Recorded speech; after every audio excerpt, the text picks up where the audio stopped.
And ahoy again, my friends. It's your friend streamer, occasional lover, Sabaton Liam here, once again coming at you with another D&D Thursday. I hope you all... And ahoy again, my friends. It's your friend streamer. Oh, jeez. I have this... Sabaton Liam here, once again coming... How are you guys going? And yes, as I said, welcome. I hope you're all doing quite well on this day, evening, afternoon, or night. Maybe I hope you have a good one. Kitty, don't interrupt me. Where's my mouse? Keep doing stuff and it's freaking me out. I don't like it. I'm allowed to do my intros. Can't stop me. Don't stop me now. I'm having such a good time. I'm having a ball. Let's jump into the chat, my friends, and see. Milo and Reaver opposed, and Nargle and Angus opposed. So tank versus tank, caster versus caster. They're still talking about the Yes. Welcome everyone. Well, funs. I'm going to grab the music and we shall begin. Hot dig. I'll mute myself out because I'll make heaps of noise. Lovely.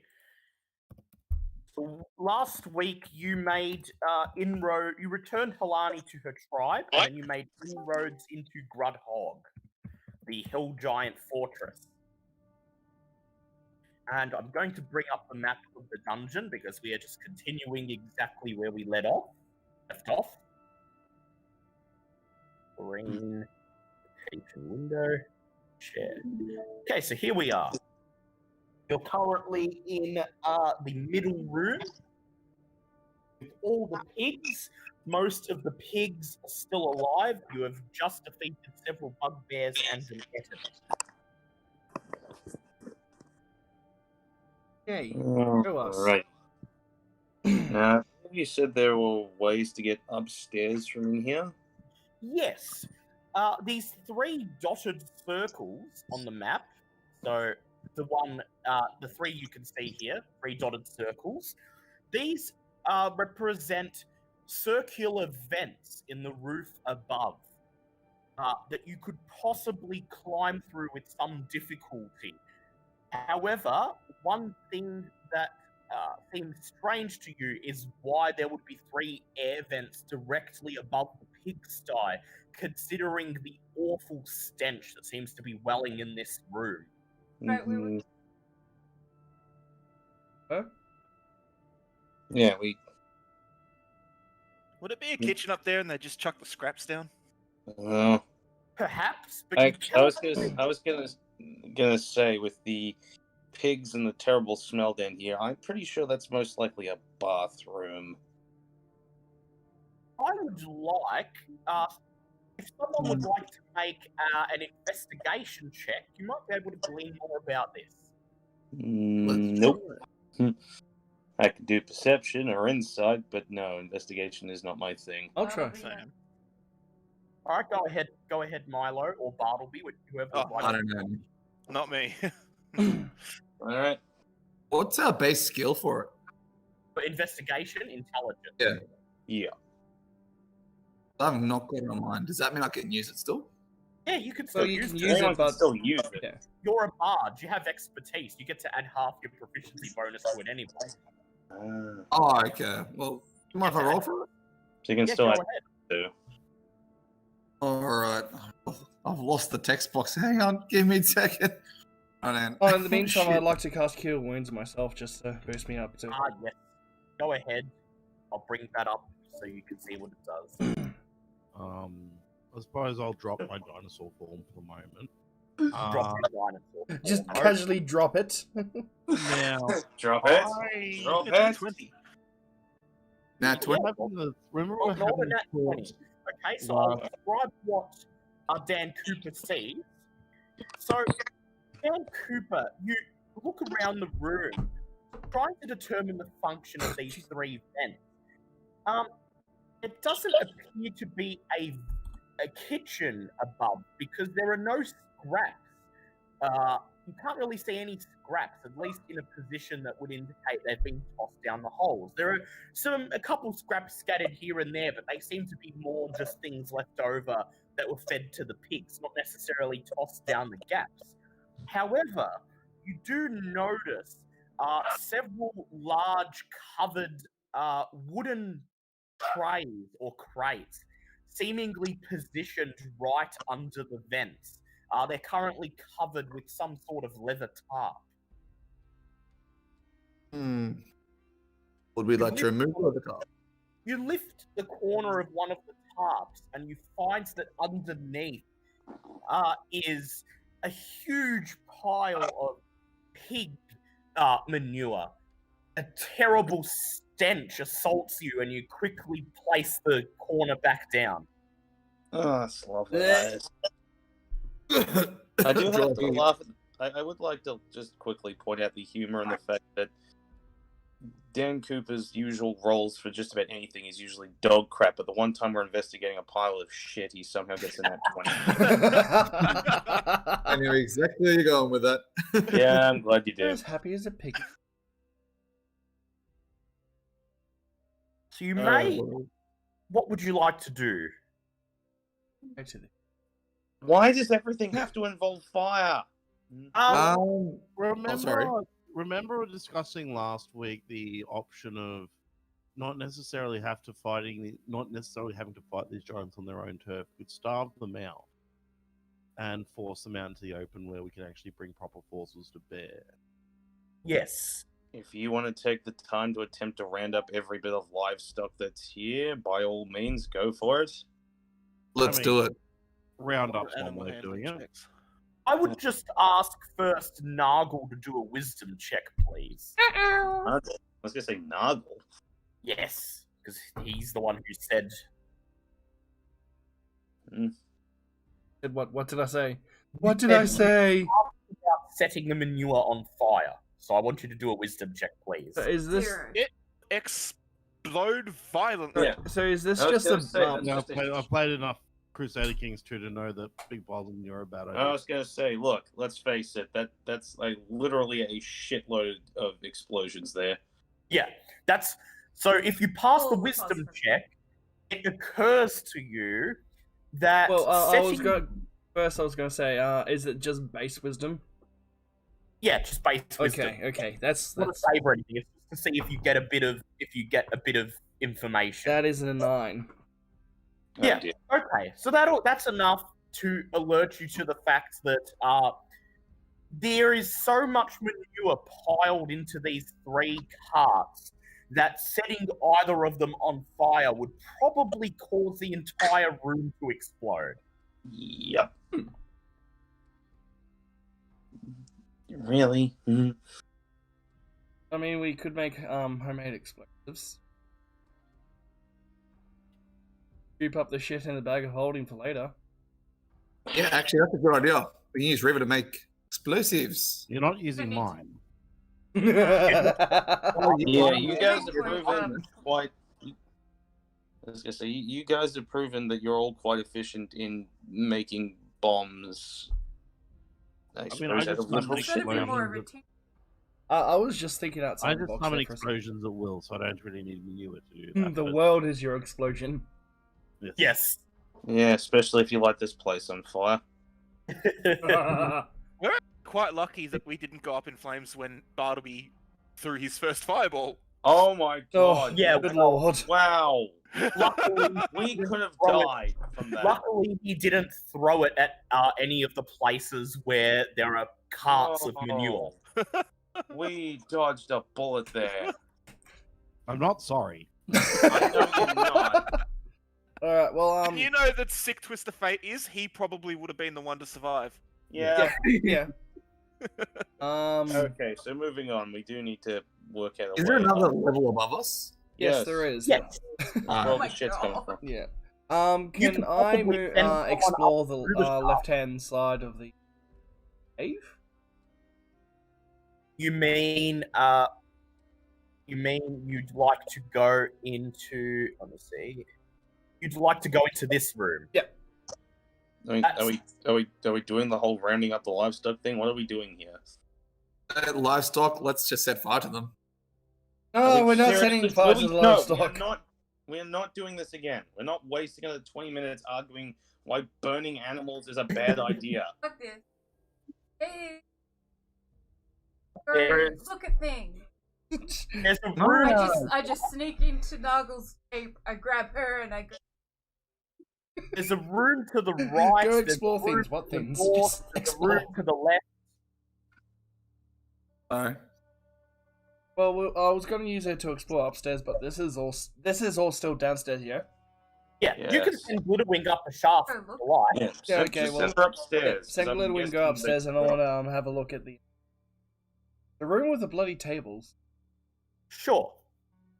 You keep in mind you also do have a room to the north and a room to the right that you may also check out at some point. Oh, Let's yeah, just yeah. start with the one on the left and work our way out. You reach into your coat and you pull out Glitterwing, and as soon as you pull her out, she says, "P.U.S.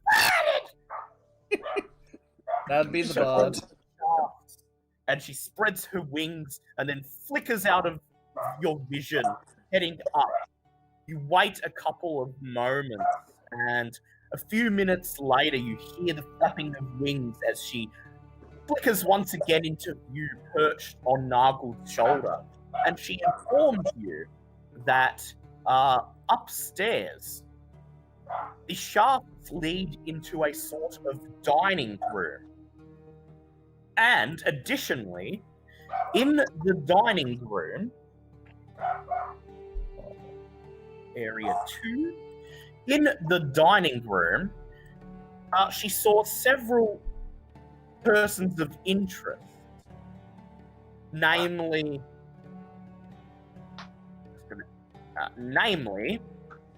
Chief Gur and several giants and bugbears. Oh, Well, that answers that question. So Gura's definitely upstairs then. yep. Directly above you. So if you just find a way up there, we can immediately go after Gur. Yep. If you want to, can I collect some of the pig shit into a small bag to take with us? I want to use it as a diversion tactic. Just throw it to the corner and like, oh, okay, what's this all about? Just something to set people off. I'd like you to please make a wisdom check. Do I spot this as pig shit or not? Just see what you get. Oh, God. Thanks, Greg.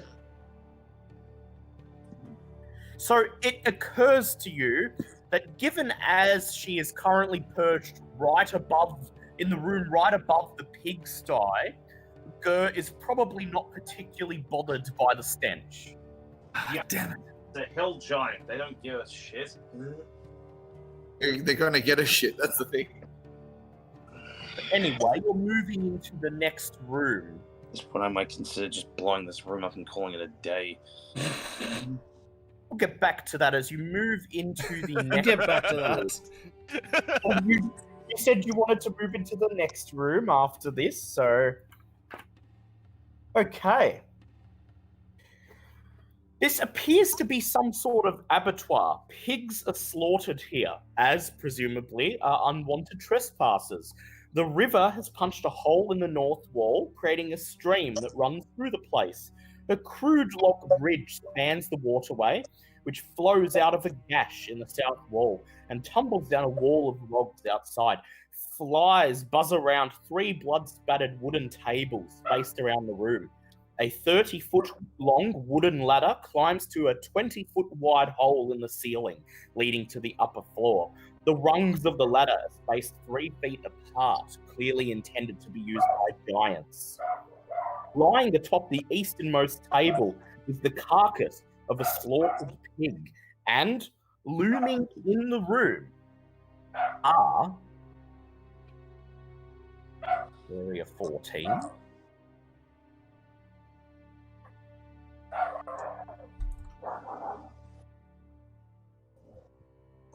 Looming within the room are 2 hill giant butchers and 2 pet Ochus, seemingly used to dispose of the waste matter, as the butchers skin Sorry, what's next to the giant? Sorry. 2 pet Ochus.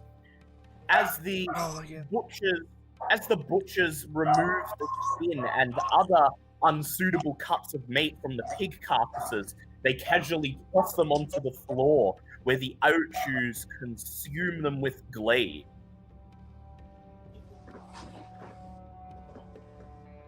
So I'm just judging from the last interaction with the last hill giant. They don't really exactly like drug. Well, it depends. Some do, some don't. Some of them I'm just are calling loyal them grub. to Gert, some of them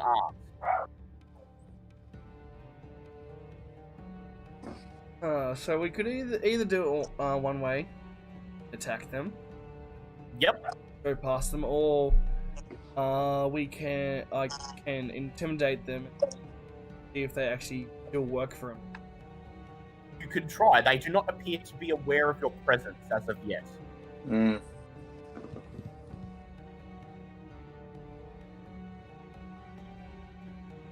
I was still curious about the idea of just straight up bypassing most of this and just heading straight to the top, but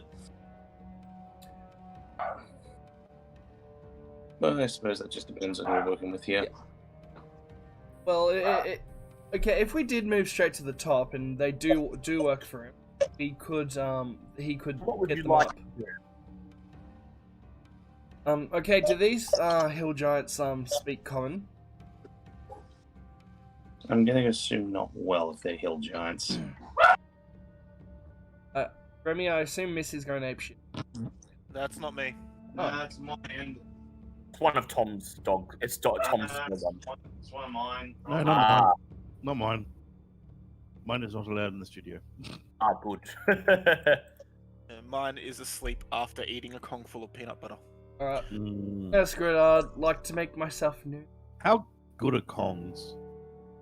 Like the only thing that like lasts more than 2 days versus with Mine was a cheap one from Woolies as well, and it's lasting for Wait, what? really well. How good's a what? Yeah. Kong, Kong dog they're- toy. They're a Oh, brand of oh yeah, they're a those brand of things. dog Yep. toy that are Very well. like rather Nargle, sturdy. you step If forward. he wants to try and, sorry, Yep. You I step was gonna forward. say if he wants to do something, I can translate for him. Oh, that works. Correct. So can I actually. So can Bartleby, and Bartleby's on his shoulder, so... Oh Put well, me yeah. okay. away from. I'm in- Oh, you want Yeah, I'd rather not I'd be like next to you to these make two a if this stealth goes to check, shit. please, Reaver. Stealth check. Yeah. To put you in a suitable hiding spot. Well, at this point, I'm just trying to move it. Yeah. I'm playing the risk game. It's going to pay out. We don't know. Plus. Oh. Lovely. Okay. That's going to put you over here. Okay. So, Nargle, you step forward and make your presence known by banging the blade of your axe on a nearby piece of wood. The two butchers look up, as do the Ochus, drooling digestive liquid out of what passes for their mouths as they look in your direction. I'd like One of- to roll for intimidation. Very well. Go ahead. Do it with Do it with normal, because you get disadvantage then advantage from Cujo. So just normal. Yeah, just please. normal. Oh, that's an 18 by itself. So with everything, that's over a 20. They reach for their weapons, but they don't attack. Instead, one of the butchers takes a step forward and he scratches his head. And Bartleby, you hear him say in Giant, "What you doing in Slub's workroom? You new workers or you food?" I'll pass on this translation. You work for us now. You're gonna help us defeat you goddamn idiot boss. Make a persuade check with disadvantage. Oh my. You have to filter it through Bartleby, remember? Oh yeah. Oh, that's charisma. That is 13. 13. You bark a command and Bartleby translates it. The butcher crosses his arms and he looks over at you and then at the cadre of female hell giants following along, and he snarls, and in giant he says, "Slob will not work for anyone who work with Slub ex-wife." Ah, Alright. crap. Right, okay, can I toss my javelin at him? You know, I was gonna say, I transform into a dinosaur at this point Again. to emphasize his point. Oh, that works as well. Can I shoot him? Oh, sorry. Maybe you Alright. have to Yeah, make let's go. combat. The point where we're rolling initiative. Yeah, let's go with his dinosaur plan. Let's see how this pans out. I'm going to. Right. Bartleby at this point turns into a Tyrannosaurus Rex and his face. casually just roars and smashes a wooden meat receptacle underfoot, crushing it into a pool of blood.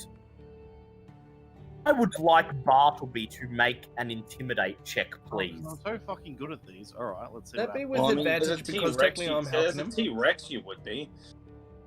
I don't think T-Rexes actually have Oh yeah. Intimidation, Sorry, I thought intimidation was strength, not charisma. Well, that's an at 20. Oh wow! Oh, never mind. Yep, T-Rex that'll do power. You That'll do roar and crush one of the tables underfoot. The giant scratches his head and he takes a step back. The female hill giants following along with you each step forward and they cross their arms. And then you hear Slub in badly constructed common say, Slub, get back to work. Slub not bother you. There we go. That That'll works. That works just as well. That's As steady. if to emphasize his point, he snaps one of the hooves off the pig on the table and tosses it onto the ground where the pet Ochu slobbers it up graciously. Can I just say at this point that Milo was trying to make careful that he stays away from the Ochus because he has a nasty reminder of what happened last time. Yeah, Picked up by an Ochu. Okay, so you have gotten through that room without having to engage in combat. Outstanding. Alright, well, Bartleby, are you keeping the T-Rex form? Yeah, I'm keeping the T-Rex one for now. Actually, I need to Alright. roll. Oh, wait. Sorry, effects. I've got to roll its health. Give me half a second. So, it's another room down. what's in the top half of that? The top part of the room? Okay. At this point, you begin to all move move through the abattoir towards the small opening to the north. And as you do so, Slub looks up and he sort of growls and then he shouts in badly accented common, "You know go in Slub bedroom!" Nope, fair enough. We Fair enough. I say we leave it to Reaver? Upper there. Yeah. Right, Reaver, make a stealth check with advantage, please.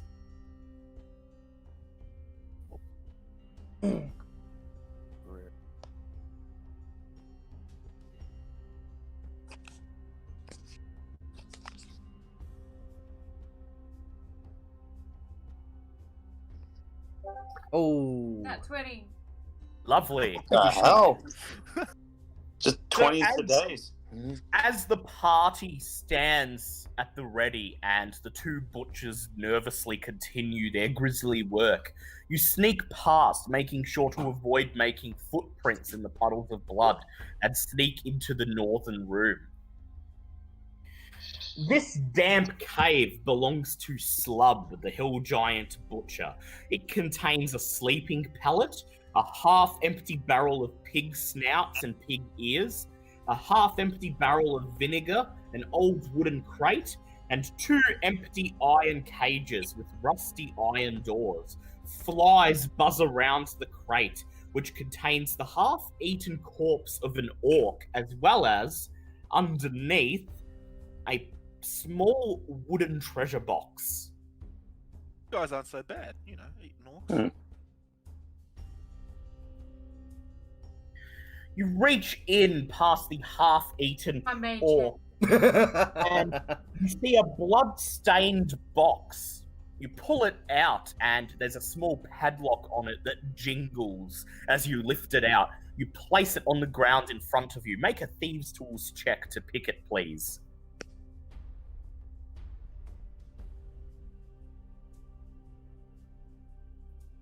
Oh, I just did. Well, the first one. This is a particularly crude lock, seemingly of, if not hill giant make, of goblinoid or some other primitive species, as you're able to pick it without any trouble. You open it up, and inside you find Slub's meager belongings. Please roll a D100. Are we really robbing this poor bastard? Yeah, we are.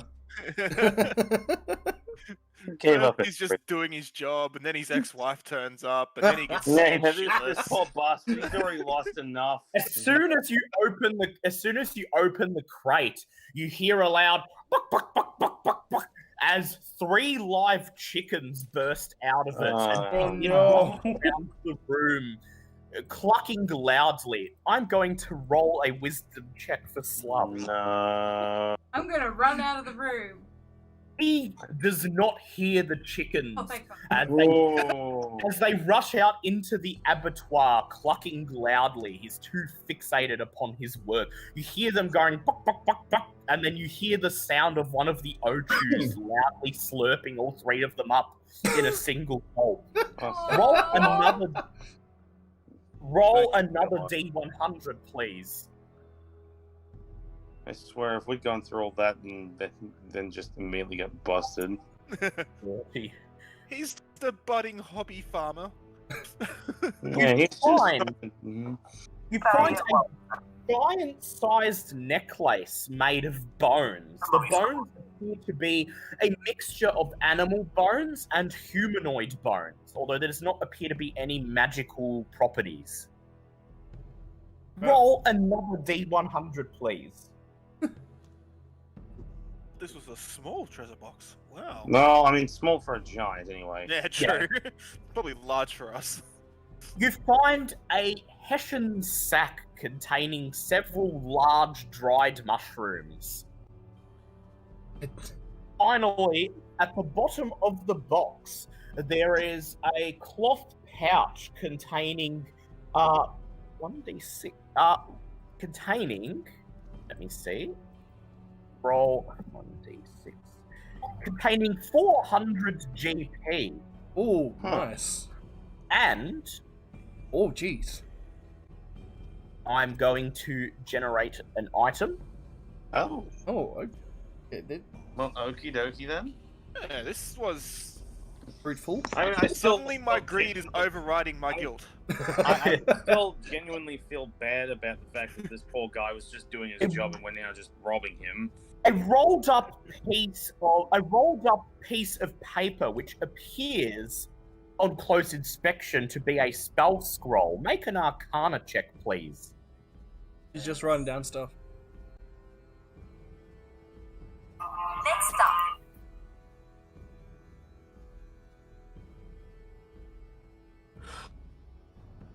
Face it. 17. It is a scroll of not branding sprite. Why did it not get the spell that I want? Aw. It is staggering smite, which for some why did it not bring that up?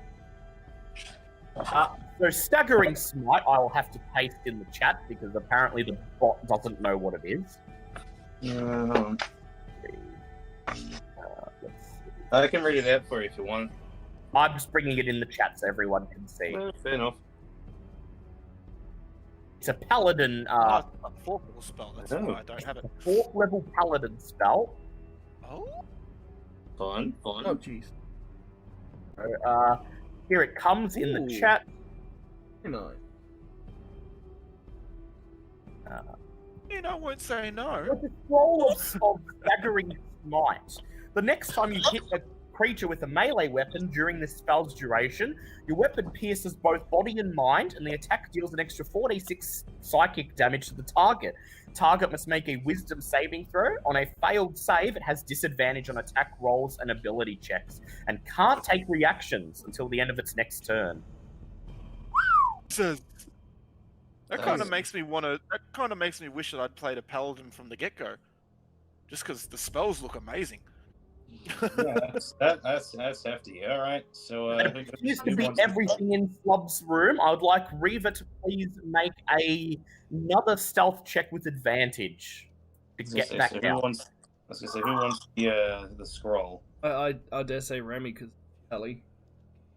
I mean, yeah, I will definitely Yeah, put my hand up for it. That makes sense. Yeah. You then sneak back out of Slub's den, making sure not to tread in the piles of blood and gore as you rejoin the group and surreptitiously hand them the ill-gotten gains. All right, I believe we've done all we can in this room. We'll just leave them to their work and not do anything else in here.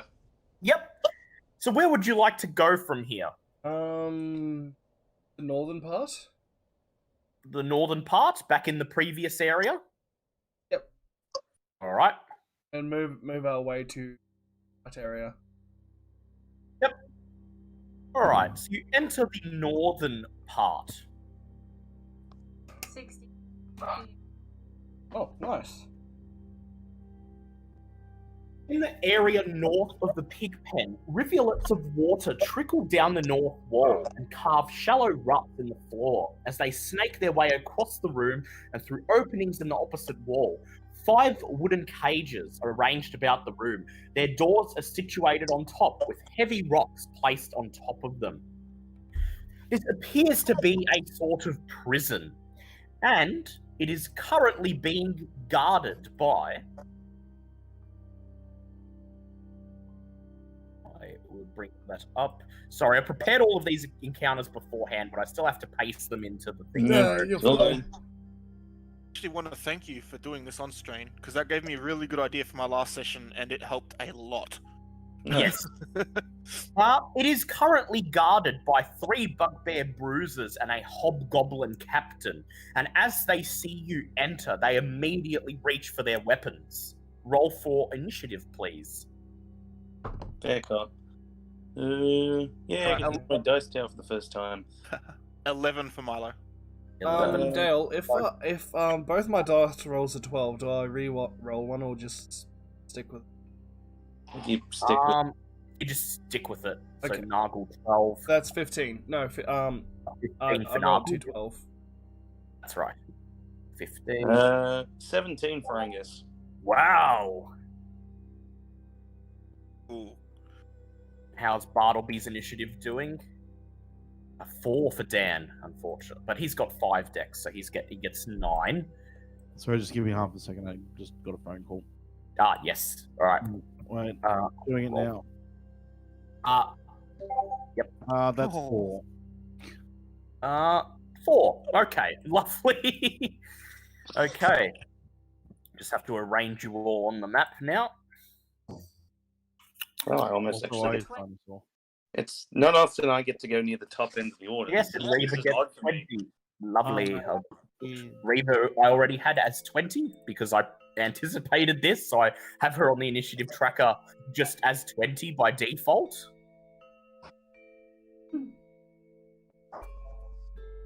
Right. Just gonna arrange the all of the combatants in the correct spot. If were to summon Bluebeard, would that alert?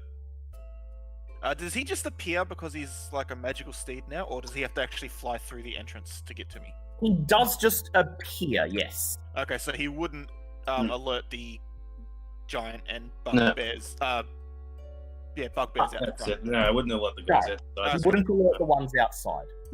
Yeah, you just straight up summoning jutsu him. Yes. He is out of nowhere. I have a question. Yes.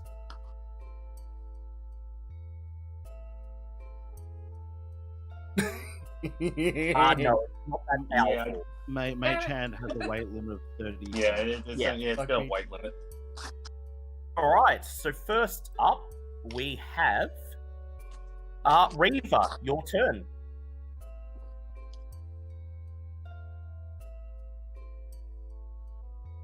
Yeah, Go for the Hobgoblin Captain, I Yeah, I'll think. go. good for the boss man. Alright.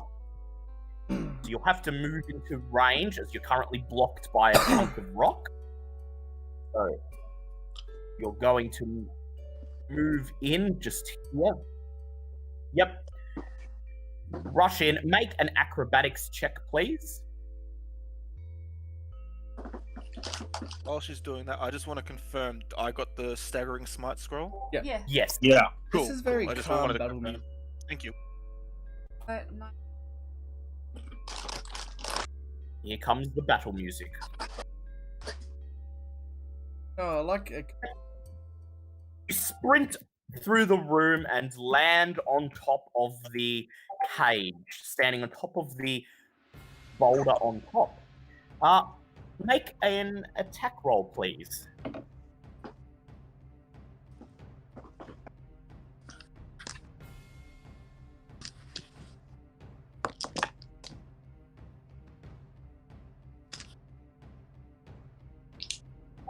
Ooh. Oh, Oh no. A nat 1. Okay. Please roll a D100. Oh no.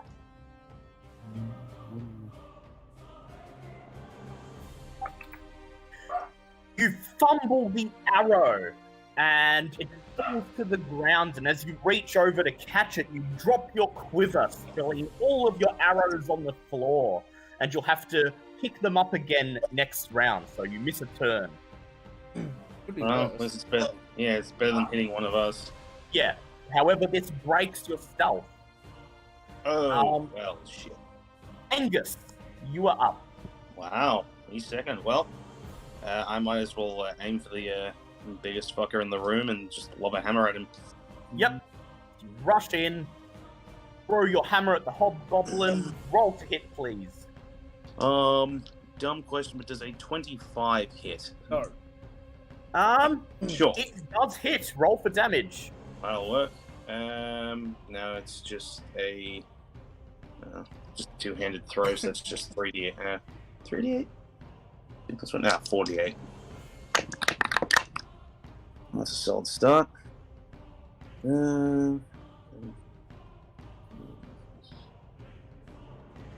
22 points of damage. Damn. Hobgoblin raises his sword to try to parry your blow, but the hammer is too fast for him, sailing past his defenses and striking him in the chest. And just as a quick bonus action, I will activate my animated shield. Yep. You bark the dwarven command Yip, for yippee whippy, and your shield begins to glow, hovering in front of you. It is the enemy's turn. Okay.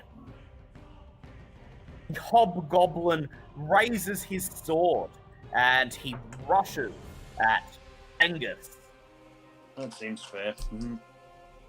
Ah! He makes 2 melee attacks with his sword. Roll 2d20. And he hits you 1 time, dealing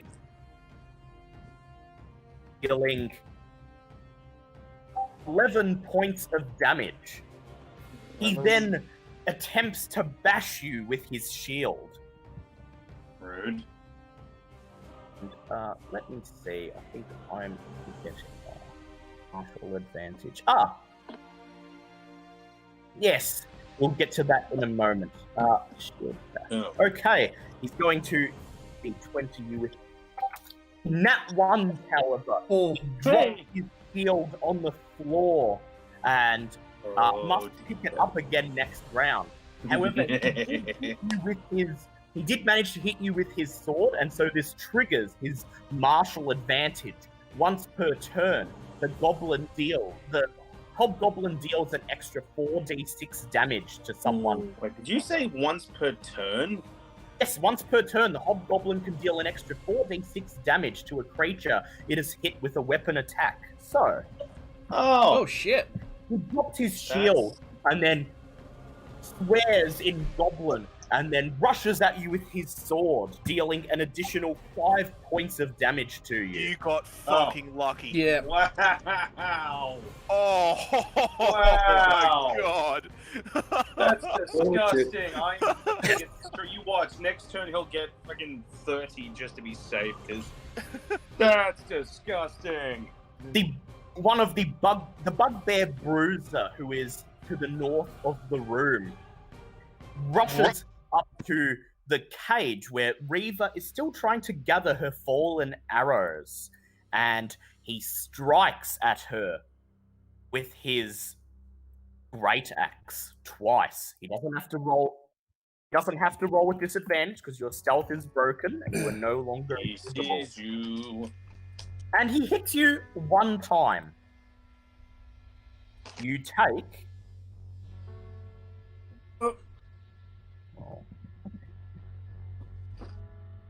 Eva, you take 13 points of damage as the hobgoblin hits you. Oh yeah, I was 13 points. The second hobgoblin throws a javelin at Nargle. Wait, I thought there was only one hobgoblin. Oh, sorry, the second bug. Sorry, I'm trying to say bugbear. The second bugbear throws 2 javelins at Nargle. And he nat 20s on one and misses you with the other. Yeah, that's fine. We're not raging yet. Yeah, but Luckily, he didn't hit you with his great axe. and I'm still lucky for that armor. I don't take effects from criticals. Yes, you're lucky. You don't take effects from criticals. You take 13 points of piercing damage from the javelin. Meanwhile, the final bugbear moves to the back of the cavern and throws 2 javelins at your hill giant companions. That seems like a foolish decision. He hits one of the hill giants with his javelins. Deals 20 points of damage to her. She beats her chest in rage. Okay. It is Milo's turn. Huh.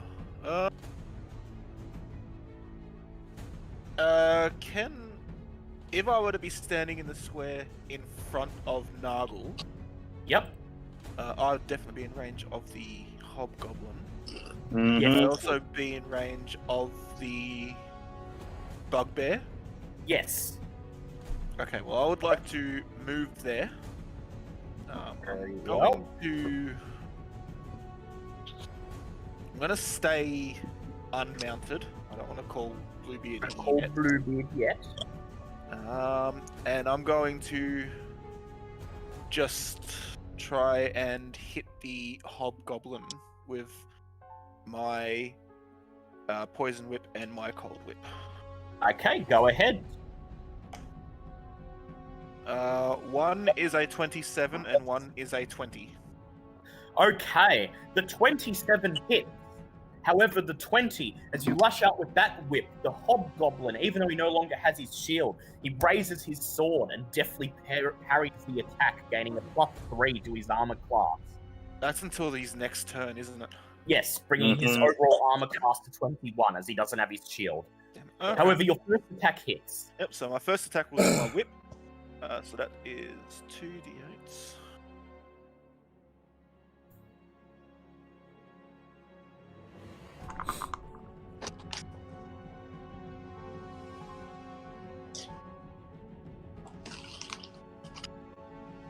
That is 17 damage. 17 damage, not bad, not bad. Make your second attack. And now my second attack with the same whips. Yep. One is a 27 again, and the other Yep, one that's is a it. 10. Okay, once again, the first attack hits, and he Yep. definitely parries the second one. And that was with my elongated whip again, somehow. Yep. Not as much damage this time, but any damage is good damage. Yeah. 6, 10, 11 damage that time. Ooh, not bad at all, not bad at all. Okay, next up, it is Dan's turn. Oh, I might use Bardic Inspiration on whoever's currently engaged in combat. Well, it'd be either myself, Reva, or Milo. Damn, Yep. I should have used my Bardic Inspiration amulet on my first failed attack. You Oh, well, shouldn't. Oh, well, No. next turn. next turn. Now I So remember you that it's can there. cast it on Angus is currently in combat, but Nargle's up next in the initiative So, yeah, order. check it on Noggle. Yeah, I'll give it to Liam then. You pull out your lyre and you begin playing. What do you play? Oh, I'm just gonna sing a nice lullaby song. Respect. Respect. Can I just remind everyone that you have inspiration from last session? Yes. Yeah, we have the DM inspiration Yes. point. Strum your, Inspiration overkill. you strum a lullaby tune, calming everyone, and then from his place in your breast pocket, Scully shouts Oh. out, Oh. "And go the fuck to sleep, everyone!" Nargle, you are up. From that bad. Alright, hold on one sec. Okay. From that very bad performance, I noticed he should have played an E when he played a G. I rage from that. The tone is all wrong. And I wail on the Hobgoblin Captain for hurting my. Yes. Push in. Okay. Make an attack roll, please. It's a 14 plus 27. 27. Hobgoblin attempts to parry it, but he's not fast enough. Your attack hits. Roll for damage. There's my. Okay, so that is.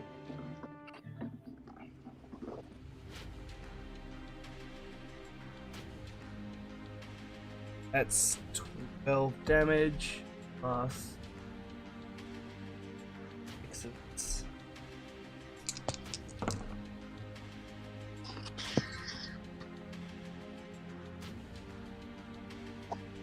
Oh crap. What did I say the first amount of damage was, sorry? My calculating.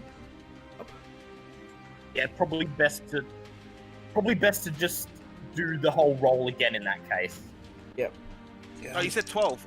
Oh, Well, yeah, 12. Okay. It was 12, but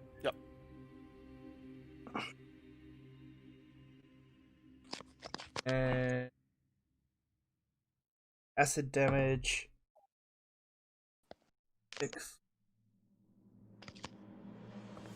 Yeah, still going through. That is 27 damage. Oh, 27 sorry, damage. I forgot to add in my strength. ooh, gotta do that. That's 34. 34. A And good that's hit. more than both of my attacks combined. Slam has a roar into his chest, and he yells, "A hobgoblin's just a bigger piece of shit, you know." I'm not talking to you, sword, and I attack with it. on everything else. Smash the axe into the hobgoblin. Make another attack. Archie, don't you start with me, buddy. Can I use that bardic inspiration point? Yes, go ahead. Okay, that is... Thank God. Bardic inspiration point, that is 19. 19. The hobgoblin bares his teeth at you and then lashes forward with his greatsword, deflecting your blow. Oh, you cheeky dick waffle. And that's Nargle's turn because you took your Yep. rage and your move action. Yep. So it is Bartleby's turn. Bartleby will approach the northernmost bugbear, I Bugbear? believe it is. Yes. Num nums. I will Battle Rex. attempt to rip out its fucking jugular. Go I ahead. mean, at your size, you're more like trying to rip his head off. Close enough. Well, look, in all fairness, if I get the head, I get the jugular as well. So, you know. Yeah, like I said, it's kind of a package deal. It'd be quite interesting to see a T-Rex be that nimble, though. All right, so that's Just like make him explore. 29. Oh. Jesus. God damn. That's a hit. Roll for damage. Okay. Okay, There we go. Copy.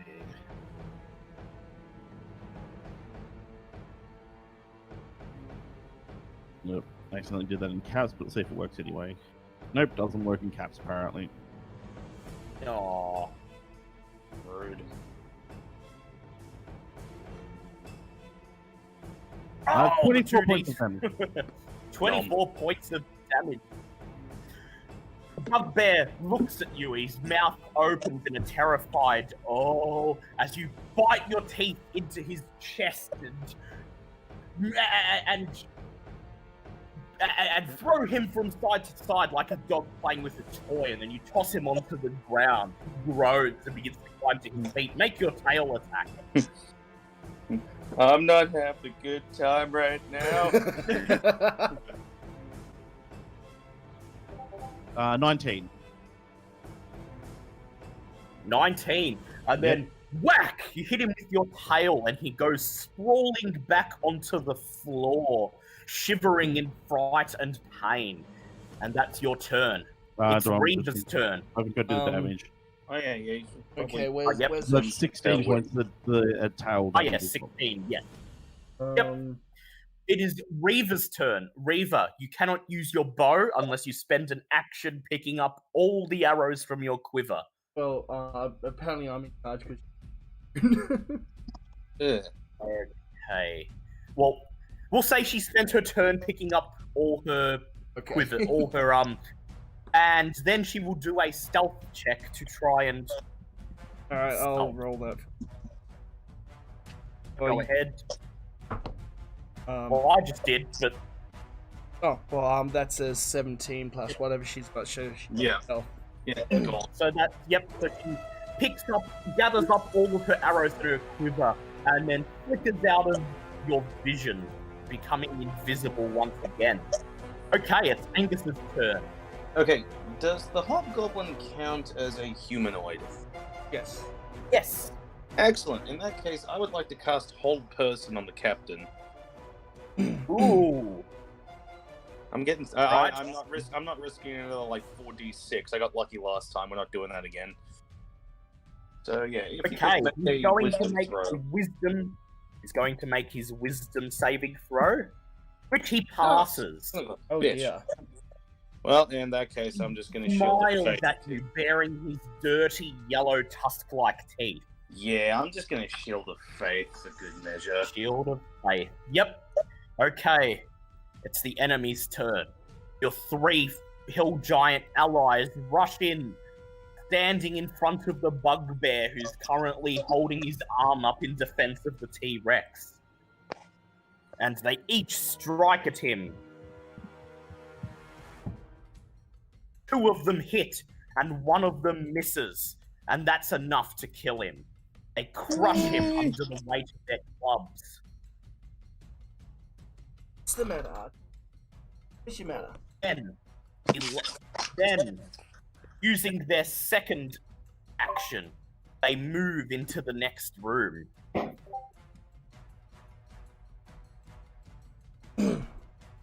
Okay, the hobgoblin, first of all, as a free action, picks up his shield off the ground and straps it back onto his arm. And he turns around, looks at the 2 remaining bugbears, and barks an order in Goblin. Then he attacks Nargle, making 3 attacks with his longsword. And 2 of them hit, 1 of them does not. Okay, Nargle, you are taking, let's see, 1d8. 2d8 plus 6. Get him! Hold on. 4d8 plus 6. You take 24, or rather 12 points of slashing damage because you were raging. And this triggers his martial advantage. Yep. And he deals extra 4d6 points of damage to you. Take an additional 14 points of damage. That So all up. is that So this is just. is that This is not. sorry, go on. This is not any. This is damage doesn't have a type, so Okay. you're not resistant to it. So altogether, you're taking 26 points of damage. Oh. Okay. The bugbear beside you reaches for his javelins, and he hurls one of them at Milo, and he gets to add an extra D4 to his roll because of the hobgoblin's leadership. Kill the leader. He hits Milo. Milo, you are taking. Fuck. Fuck. 2d6 Fuck. Am I going back on healing again? Maybe after this. Milo, you take 12 points of damage. He then uses his second action to hurl a javelin at Angus. Outstanding. Best of luck. Archie, what's And Nope. your shield swerves in front of you, deftly blocking it. So what happens with the one that he rolled? No, you rolled damage instead of a d20. Oh, Yeah. yeah, sorry. I forgot That's about okay. I'll that. take a 1. I'll take a 1 and a 3. This is fine. Yeah, well, it's okay. Oh, Same thing It's happens. just as bad. Swerves in front and deftly Outstanding. blocks it.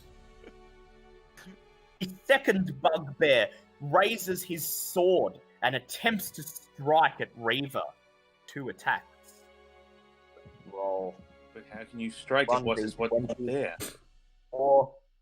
And Wow. he God, misses these her guys with the suck. This is her with the first one. And he misses her with the second one, unable to hit her because she is invisible. That'll do it. Yep. Yeah, attacking and fail. Okay, you're fine. You haven't taken any extra damage. And you have your And it is now Milo's turn. And you picked up all your arrows, by the way, Kitty. And then you stealthed. So it's Milo's turn. I guess I'm just gonna try and kill. How sore does the hobgoblin look? He looks as he's a bit bloodied, a bit bruised, but not on the verge of death. Rude. Sorry, I'll just have a quick look through my.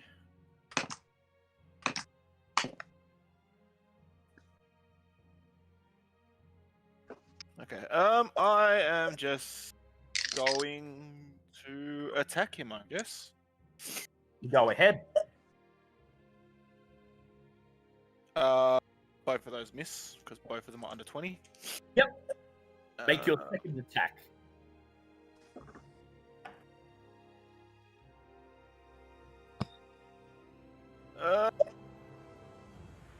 And one of those is a 17. Otherwise, it's a 10. So. 10. Okay. You lash out your whips at him, and he deftly parries it with his sword and shield. It is now. As my bonus action, can I summon Bluebeard? Yes, you can. You summon Bluebeard. He materializes next to you, shouting, "Yar! Man the cannons! We go into battle!" It is Dan Cooper's turn. Okie dokie. Where are we? Blah, blah, blah, blah. You know what? Can I just cast off? Maybe you have to just do an arrow. I shall shoot an arrow in their direction. How much I can really do it. Alright, make an attack roll, please.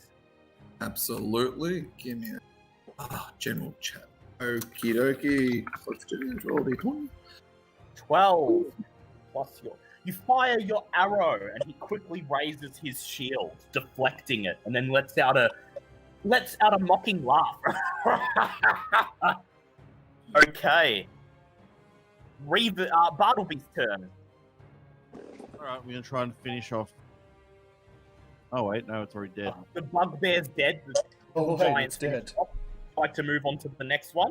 Yeah, I'd like to move on to the next one. You stomp through the cavern up to the next bugbear. He raises his weapon and begins to cower as you rush towards him. Make an attack roll. That'll be 29. That's a hit. Roll for damage. More than it should.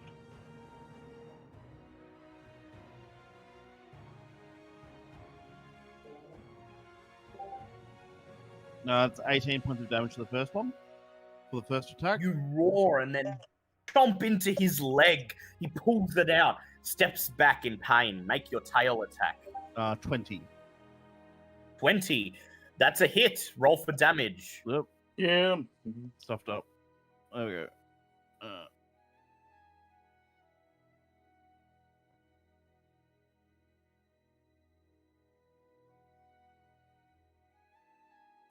3d8, not 33d8. 27 points of damage. He turns to run, and you roar and then thwack him with your tail, sending him sprawling to the ground. He groans and then slowly pulls himself up to his feet. Reaver, your turn. The bugbear here, it is flanked as you and Bartleby are both in combat with it. You're in melee range. Shooting it's probably not a good option because you don't shoot in melee. If you shoot in melee range, you'll get a disadvantage on your attack roll. Go ahead, roll with advantage to hit him.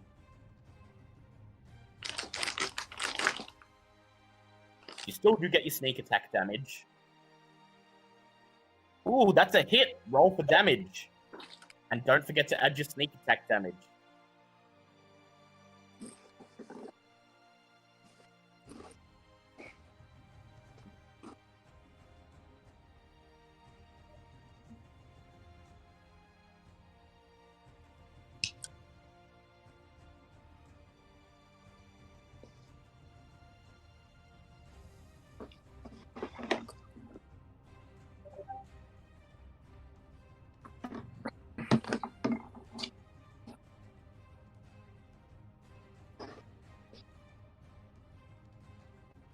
Lovely. See what the sneak attack damage is going to be. 1d8 plus 7. Alright, here we go. Yep. He's taken 9 so far. Now your sneak attack damage. 5d6. Yes, 5d6. That is scary. That is so scary to comprehend. Also, 20. also He's got his back. Yeah, he's got his back turned to you, and he's edging backwards, trying to get away from the T-Rex. And then you deftly step forwards to the edge of the cave and plunge the tip of your rapier through the back of his neck. He dies instantaneously. Yay. He dies instantaneously. Okay, Angus, your turn. Since the Hobgoblin Captain's still in front of me, as much as I enjoy throwing my hammer, I might just go old-fashioned over the head. Yep, go ahead. Roll to hit. And that's 23. Okay. He raises his sword and uses his parry action, bringing his AC to 23. Oh my god. You pain in the ass piece of shit. Well, I guess that's gonna be me done then, I guess. Yep. It is Well. the enemy's turn. Your hill giant allies stomp through the room towards the last remaining bugbear, and They raise their clubs and strike at him. Ooh, that's They gonna. go stealth again, Reaver. Stealth again, Reaver. And 2 of them hit him. 1 does not. And he takes... Hell, giant. 6d8 plus 10. Bugbear takes 38 points of damage as he goes sprawling down to the ground from the heavy blow. He climbs to his feet and looks around, debating his options, and he hurls 2 javelins at the T-Rex.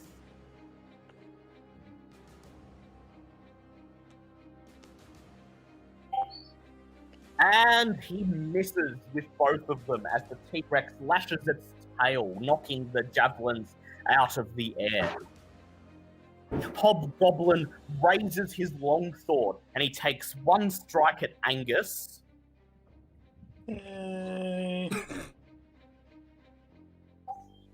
Let's see. And your shield slides in front of you, deflecting the blow. Okay, I just have a very bored look on my face as he goes to swing at me. Just hits the shield out of nowhere. Nope. Takes another swing. And once again, shield Wow. he sighs. I was And gonna say then- this seems fair. We've both only had 1 decent shot at each Yep. other. He sighs, and then he turns and makes his final strike at Nargle. Good dear. And once again, his attack is deflected. Brilliant. Okay. Milo, your Yeah. turn. I was gonna say, it could happen that he goes to hit Noggle, my shield blocks him I again.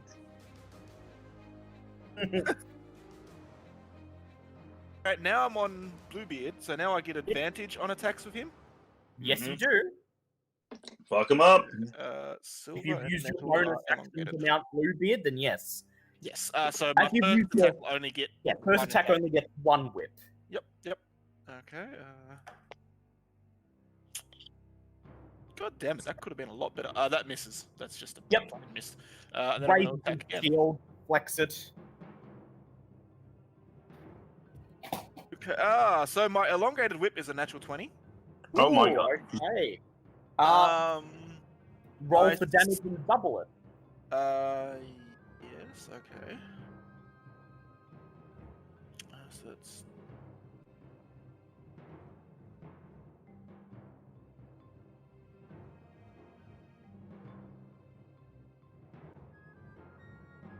So it's 22 damage from my first whip. Ooh, a nice hit. And what- And then my second roll was a 14 plus 8 is 22. But his AC is currently at 23, isn't it? yes, he parries. Can I the use attack. my inspiration to roll a Yes. d6 for that? Yes, Go please ahead, go do. ahead. Which is a 3, which gets me over, I believe. Yes, it does. Just wanted to double check. And another 2d8. That is 11 damage. 11 damage. Whoosh! He sinks to his knees, looking like he's struggling to hold on, but then he climbs back up and bares his tusk-like teeth once again. Dan Cooper's turn. Yee. Alright, what sort of bullshit can I get up to? Wow, he's heavily outnumbered. It's sort of a joke if I do anything. Oh, I can't. The Hobgoblin looks like he's nearly about to go down, so No, I'll just take another arrow at him. Aiming Alright. specifically for his knee. yep, alright, roll to hit, please. What? Yeah. 9. Okay, unfortunately, once again, he deflects your arrow and mockingly laughs at you. Bartleby, your turn. I thought I was before Bartleby. Oh, yeah, that's right. Sorry, Nargle. Go ahead. With your burning in the axe. Yep. 18 plus 12. I'm pretty sure that's Yeah. a hit. So it's That's a 30. hit. Roll for damage. No, a 30 is not a hit because fuck you. 3 plus.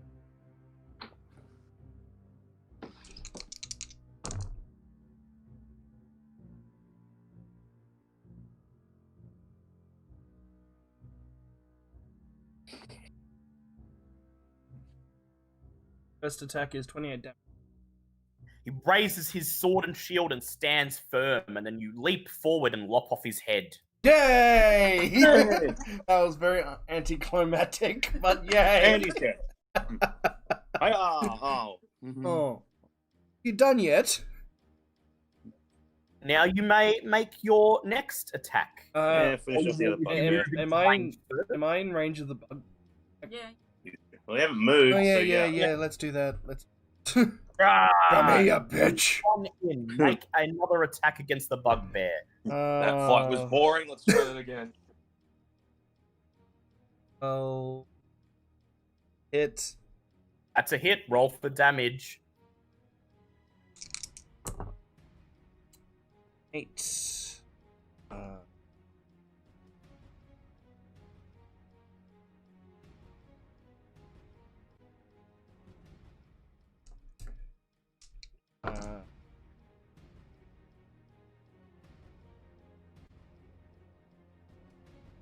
That's 30. 30. Okay. And as he raises his weapon ready to engage you, you dodge one of his swings, leap into the air, and also lop off his head. I guess that's over then.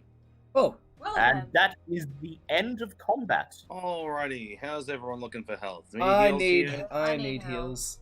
We need I heals. would gladly take some of your offering. Alright, so that's basically everyone then. Outstanding. I'll just get one of my stored prayer of healings lined up and we'll get on board with this. Dale, question.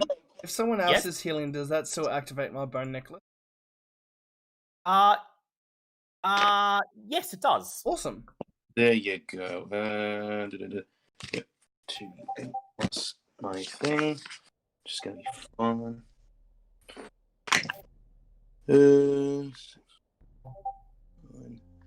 15. Give yourselves 15 HP back. What do I need to roll for that? Let me see. You can roll an additional 1d6 each time you get healed. Nice. That actually worked out pretty well for me. I'm back to like 1 under full. Lovely. I'm going to drink one of my greater healing potions. Go ahead.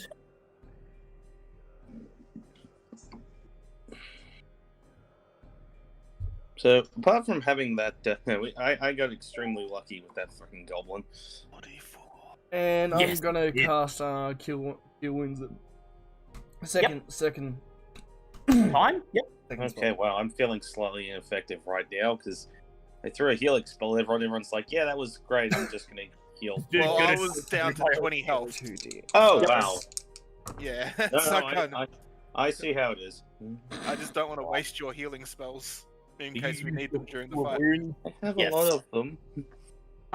Yeah, if you told me you were that damaged, I probably would have used the 4th level one I had stored in my thing. Okay, we could. Trust me, now- I'm gonna definitely get damaged. Oh, yeah. Hey, So now that combat is over, you notice that 2 of the 5 cages contain prisoners destined for Guz Gullet. One cage contains a family of human farmers, a father, mother, and their 3 children. The second cage contains a muscular, angry-looking man wearing animal furs and leathers. Well, I'm gonna go secure the, make sure the family's okay. You guys can go talk to the, angry people. No, Yep. no, I'm with you.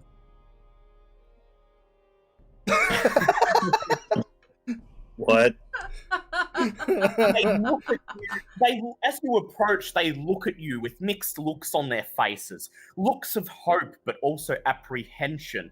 The father gestures towards the large boulder, pinning down the lid of the cage. One of you is going to have to make a strength Rightio. check. to Well, move it. I was gonna say, gee whiz, I wonder who. Oh, that's Angus? that's a 19. I don't need that. Yep. Yeah. You Just kinda grab look at the boulder and falls over. and with a groan, you lift it off the top of the cage and place it on the ground. Meanwhile, Angus, you reach up and undo the latch on the cage and lift it open, and then working together, you help the family out of the cage. Soon, the father, mother, a teenage girl, and 2 boys are standing in front of you, thanking you profusely for saving them. We're not quite out of the woods yet. We still need to make sure that the rest of this place is taken care of before they can try and leave. I recommend they stay here. Yeah, stay put in the room and definitely don't try to leave yet. Once we've secured it, we will definitely come back for you. The father nods and he says, "When we get out of here, if you ever come to visit my family's farm in Golden Fields, we will give you the most valuable heirloom we have in return for saving us." Here, done and done. Do you wish to approach the other cage containing the particularly angry-looking muscular man? Yeah. Might as well see what his deal is. Yeah, have Angus approach and me just put best character. Alright. You gotta look over and go, what's your deal like, big man? He bares his fist and shakes it and then starts shouting at you in an incomprehensible language. You recognize it as the Uthgardt barbarian language. Oh. Well, I've just lost Can I any just and all interest grab in his- letting him in. I'll just grab his head, back it on the bars. Well, he's in a cage. Yeah, but you can grab his head. I could do that. Yeah, I've officially that lost would any burn. interest in letting this guy out. Okay, you don't want to help him out? Nargle, you reach in through the bars and you grab him by the shoulder. Make a strength check, please. Can I use an inspiration point? Yes. Okay, good.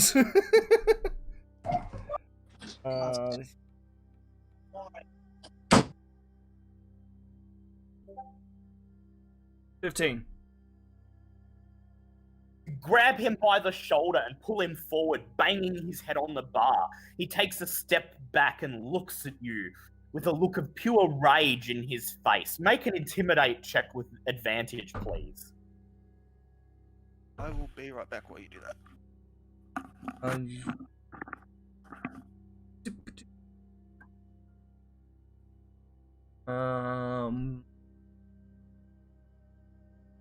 16. He begins to calm down somewhat. He takes a look at you all, narrows his eyes, and then he points at the boulder above his cage, says something in Uthgardt, and then he taps his own chest and he proudly says, "Gronk!" Nargle. He points once again at the boulder, and then, in common, he spurts out, "Free Gronk! Gronk, help!" Well, I'll leave this decision to you guys. I'm not particularly thrilled on helping these guys, but if you want to help, And that if does this. Oh yeah, that's what I was about. But first, like, so he can understand barely on me. Yeah, only barely. Alright, yeah, I just make crude gestures like if he turns on us, I won't be afraid to snap his. He nods and he says, "Free Gronk! Gronk honor!" Alright, I lift up the boulder from the cage. Make a strength check, please. That is 14. You grab the boulder and you try to lift it, but it won't budge. Angus, make a strength check, please. Oh. Alright then. 14? Okay, with Nargle, that's enough. The Okay. two of you working together, groaning in exertion, you lift the boulder, a larger one than the one that held the family in place, because of Gronk's particularly strong physique. and then you unlatch the lid and he climbs out. He nods a quick thanks at you and then picks one of the great clubs dropped by the bugbears off the ground. He takes up a position behind your party, and then he says, "Gronk, fight! Gronk, honor!" and smacks his chest. Yeah, all The right. hobgoblin having. No. I smack my chest back at Gronk. Sort of a mutual respect, warrior to warrior. He nods at you, and then he says something in Uthgar. You can't understand it, but you sort of get the sentiment, and the sentiment is that although you are from different tribes, he can respect you as a warrior. Yep. And you wanted me to spit on him. Well, that face ain't pretty no more. Okay, I guess we're going to the right side of the cave before. Very well. Oh, actually, How do we actually go upwards at this point? There was a ladder in the left room. Ah, and also the holes. Yeah.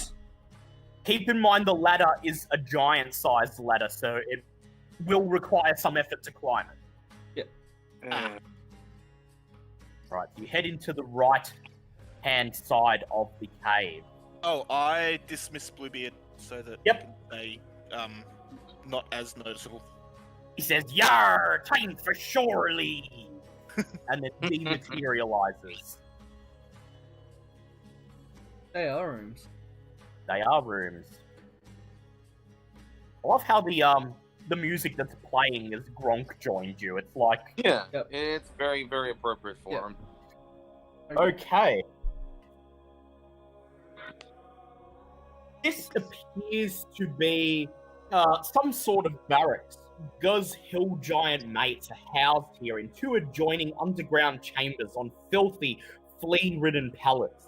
The only other furnishings are two empty ale barrels and a half-smashed crate that once contained foodstuffs. In this room, you see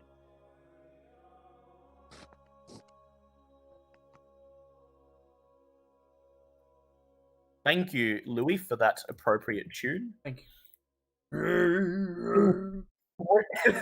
You see three male hill giants in this room, all three of them snoring loudly. So we leave them and go elsewhere? It's up to you. You notice, you can see next to the bed several foot lockers and sacks that may contain valuable trinkets. We can Alright, always come back can after we're done. Can we get Bartleby to cast sleep on them so they say? I mean, we could just as well always come back for it after we've...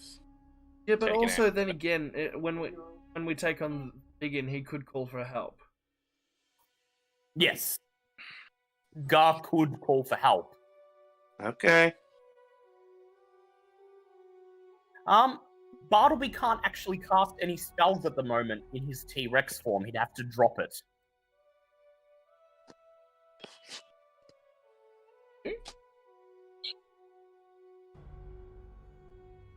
Right. Very Sorry, well. I'm just building a phone call at the moment. I'll be back shortly. Oh, good. Yep. Go ahead and cast Sleep, though if you want a chance of success, you'll have to cast it at a higher level, because they are hill giants and they do have a decent amount of HP.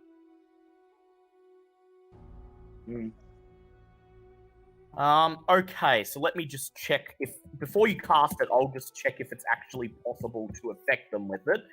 Okay, so it would be 5d8, so it'd be 7d8 altogether. No, you wouldn't be able to possibly roll high enough for it to work on them. They have over 100 HP. Can I cause like some dissolution by casting Stinking Cloud into the middle of the room? No, So at least give everyone free attacks off them. If we get Yeah. Well, that would wake them up, but they'd probably be affected by Stinking Cloud the moment they woke up. well, they're gonna wake up either way. Are they gonna be able to Probably. their sleep? You don't know. But I'm assuming a giant T-Rex, they're going to hear something. Thump, thump, thump. Is there anything in front of that entrance that we can block off the cave? Yeah. Yeah, but it might buy some time at the very least. I would like Nargle to please make. I would like someone to please make a perception check. Well, Is it that's Angus's Oh, turn because he's I got can do perception perception. phase. Yes. Can No, I- I got +5, not plus. I've got +6 in my perception. Alright, Milo can do it Let's then. go. You can both do it. I was gonna say, why don't we just ask the giants if they know who these guys are, if they can help? Yeah, that's a good. Well, There is an alternative. well, the place I wanted to block off was the entrance to where all the bugbears and the other hill giant are. Yes. If we could do a perception check to see if there's any more openings besides the ones that we know, because going on from what Liam was saying, blocking up one of the entrances, a little tactic they used to do back in World War II is that they'll use a flamethrower to inaccessibly, not drown them out, was it? Smoke Asphyxiate them. Yes, asphyxiate them with smoke. I got a Exactly, 19. and burn out all the Okay. available options. So first Yeah. of all, Milo, you do see that although there's nothing in the passage you could use to block it off, there is a large boulder outside in the stockyard. Yeah, which is where the giant and the bugbears are. Yeah, if you could get it pushed in without the people outside noticing, you could use it to block the passageway. And then we could, asphyxiate them. Not even worry about smoking them out, just take up all available oxygen. And then come back. Yeah, you don't know. Yeah. Would you like to ask the hill giants with you if they recognize any of these Actually, giants? yeah, that's a good idea. Yeah. Cool. Milo, you ask the hill giants if they recognize any. Moog, the de facto leader, pokes her head into the passage. Then she shakes her head and she says, "Not recognized. Must be new mates of Ga." About the one. Yeah, the one outside. Well, they are unable to get a good look at him from here without creeping closer. I'm All right, let's not- block off the door. Sorry, Reaver.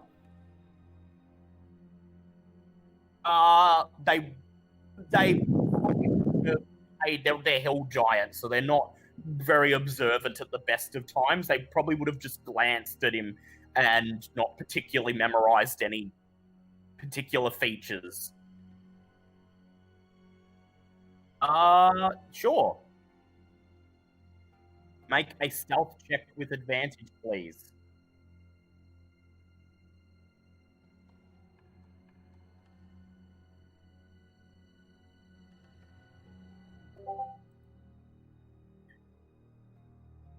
Nine plus 12. Yep. You sneak out of the opening into the edge of the stockyard, and you see that the bugbears are still trying to round up all of the sheep. The giant is barking orders at them and shouting in broken common, "Hurry up! Get sheep in paddock! Gonna ride my ass if you don't have them in there by the end of the hour!"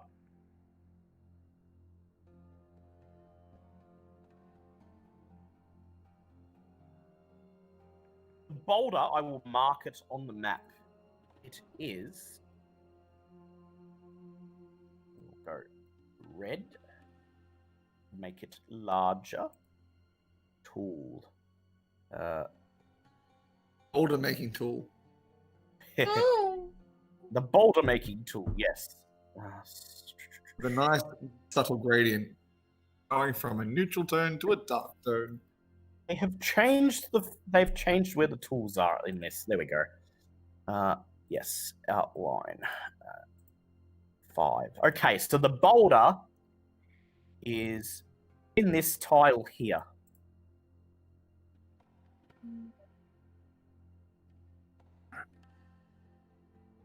It might be too much of a risk to go in Yeah. there instead of Boulder. We may just have to face them straight up.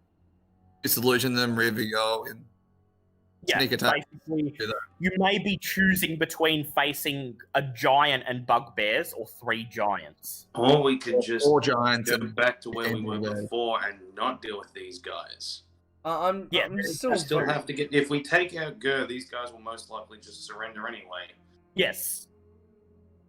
Just prioritizing. When Glitterwing went upstairs, did she notice if there were how many entryways into the main hall there was? There appeared to be 2. One from the back and one from the front. So east and west. Yes. So if Here's the second floor. So you have one entrance on the left and one on the right. So if Gur was to call for help, they would probably come from the east. Yes. Bugger. Although it would take them a bit to arrive because they'd have to hike up the side of the cliff first to get to that entrance. So basically, well, yes, but basically also blocking off the entrance would stop anything anyway, because there's multiple exits out of that multiple room. entrances into the sleeping area.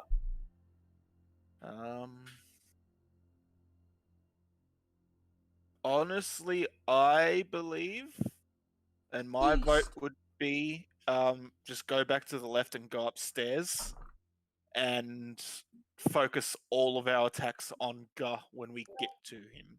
Yeah, get Gar finished. Oh yeah, through the hole in the floor here. I am. Guys can True. But yeah, because I don't think we have enough resources to fight multiple groups of giants. I That's go a good up. point.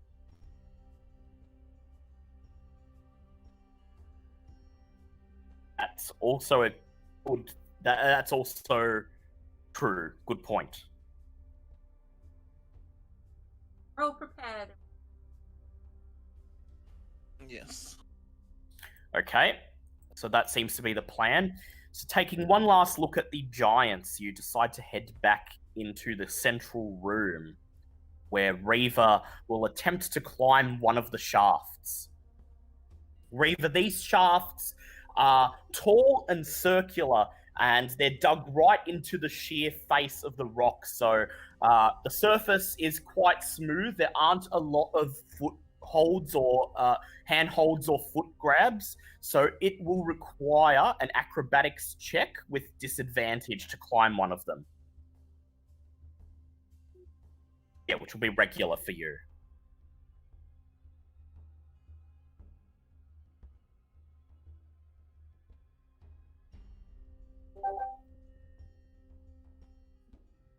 $19. Okay. Take a running leap off one of the feed troughs for the pigs. Grab onto the underhang of the shaft and begin to climb up. You eventually climb through the gap. All right, what and are we doing?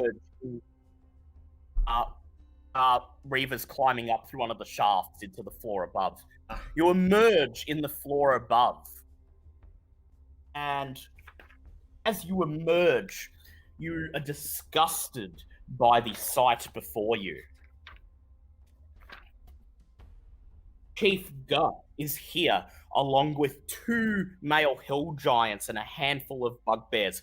Oil lamps in iron sconces are mounted to thick wooden pillars that support rafters 30 feet from the floor and the roof, which peak 65 feet overhead.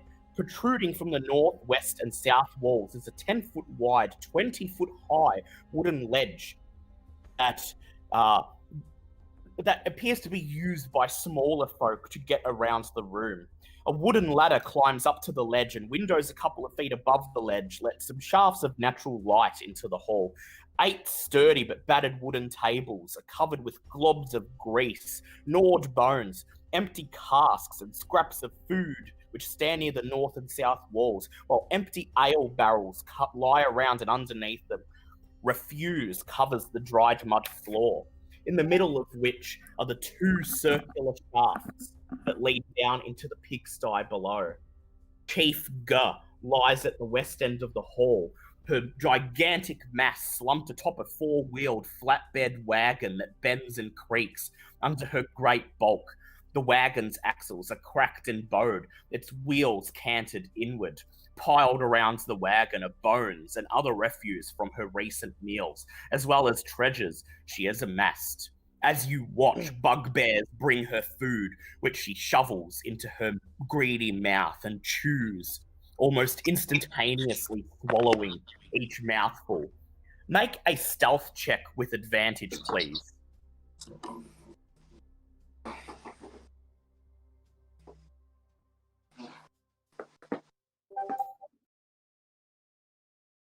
Okay, where would you like to hide yourself in the room?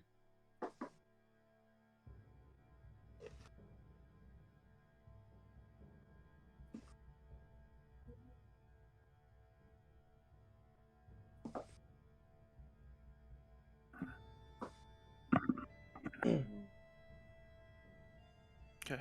Did I miss anything? Just Reva entering Gur's room. Other side. Oh, Not that over way. here. Oh, down here, on top of the ledge. Okay, there we go. You've positioned yourself in the room, and you're still amazed at the sheer size of Gur. She appears to have lost all of her natural mobility and relies on the wagon to get her around the room. Guggle, is that you? I was gonna say, No, oh like- my god. There might be a way to, but we'll see what the others do first. You'd like to make your way up the ladder, the rest of you? And I'll telepathically. Yeah, relay. So what Reva's just seen and I've read out, you're also aware of that as Reva has telepathically communicated it to you. There's a mental image that's not going to go away. Yep. Wonderful. Mainly that there's a huge giant and she can no longer move under her own power because she's Okay. so fat. Quick question. Yep. Could we ask, since the ladder's a giant size, could we ask, like, the hill giants to, like, carry us up? Possibly. Hill giants are quite small as far as giants go, so it wouldn't be like riding Harshnag.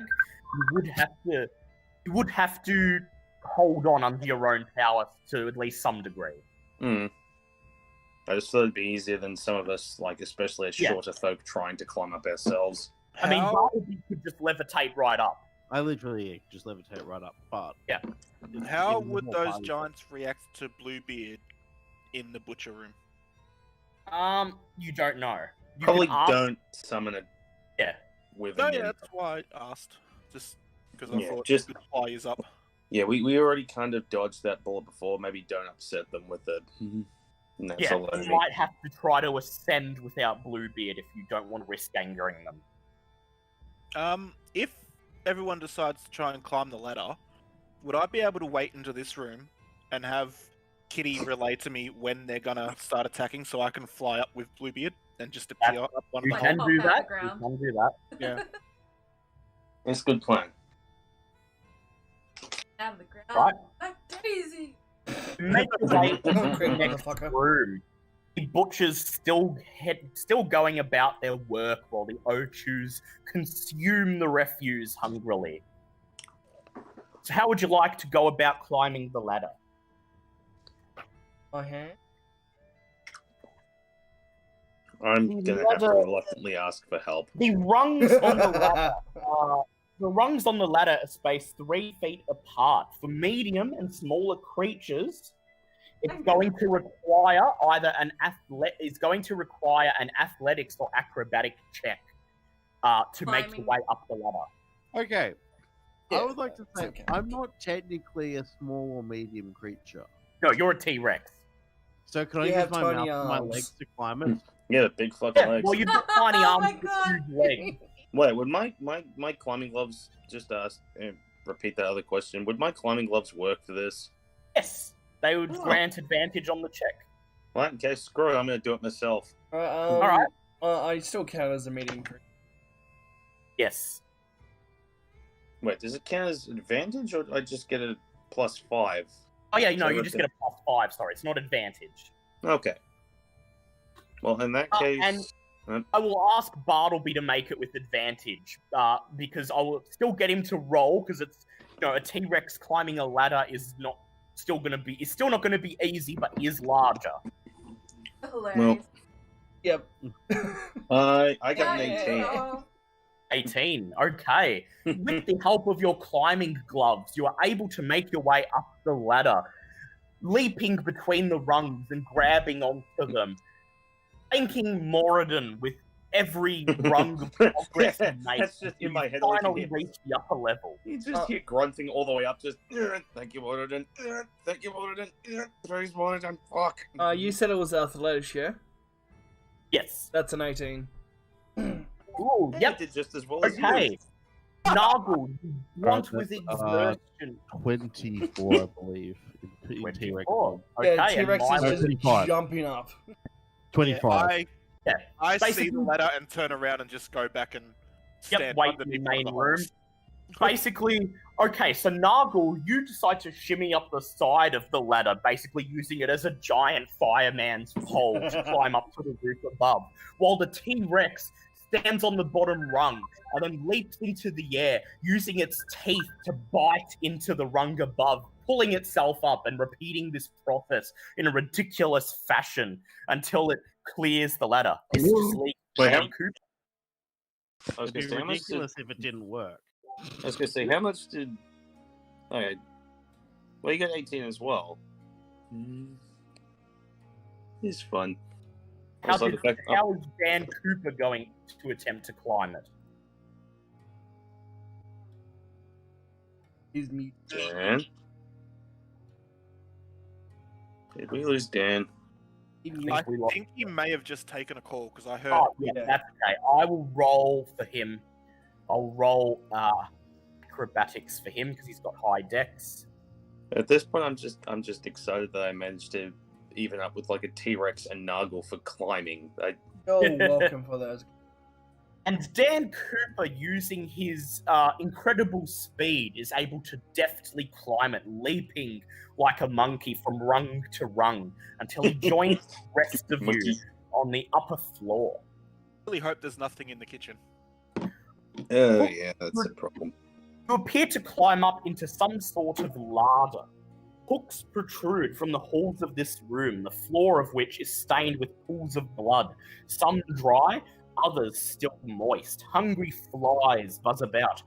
Beast and humanoid carcasses are hung here to dry, several of them dangling from the hooks. There is a small, for giant standards, archway leading into the kitchen next to you. You can hear activity from the room beyond, footsteps and the clanging of utensils. Ah, crap. Oh shit. I may need to try and join you somehow for the fight. Yeah, you'll be. Depending on if it's something you're going to fight. That is true. That is true. Yeah, it'd be nice if these guys weren't against us, but I suppose we just have to... Bargain! What would you like to do? I wanted to.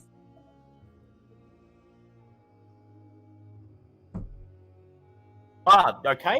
Actually, that'd be really good. Yeah, render they're completely emotionless. Okay, so before you guys move out of the kitchen, Reva, I would like you to please make an intelligence check, just a base intelligence check.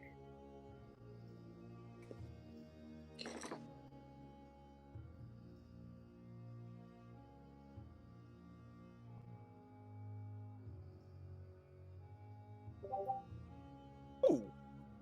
22.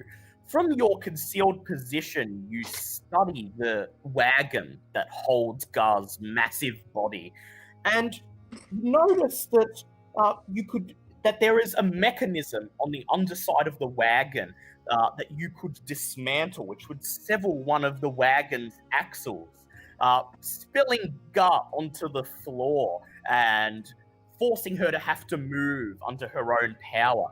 This would be easy to do. All you'd have to do is get close enough to the wagon to remove the mechanism, or you could even use your mage hand to do it. But needless to say, Doing this would immediately alert Gar and the occupants of the room that something is amiss. Alright, so.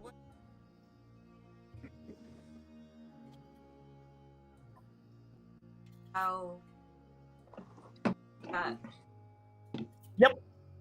And then once they hear that's. Unfortunately, at the Go range back. of your telepathy is 60 feet, they are now out of range of your telepathy, so you have no way to communicate this plan to them. Well, shit. And just go. Yeah, sure, they're in the upper floor. Make a stealth check with disadvantage, please. You're going to be passing through a crowded kitchen. Yeah, regular, yes, because you get advantage to cancel it out. I was going to say, we have no way of knowing if the giants in the kitchen are out friend or foe, do we? Not yet.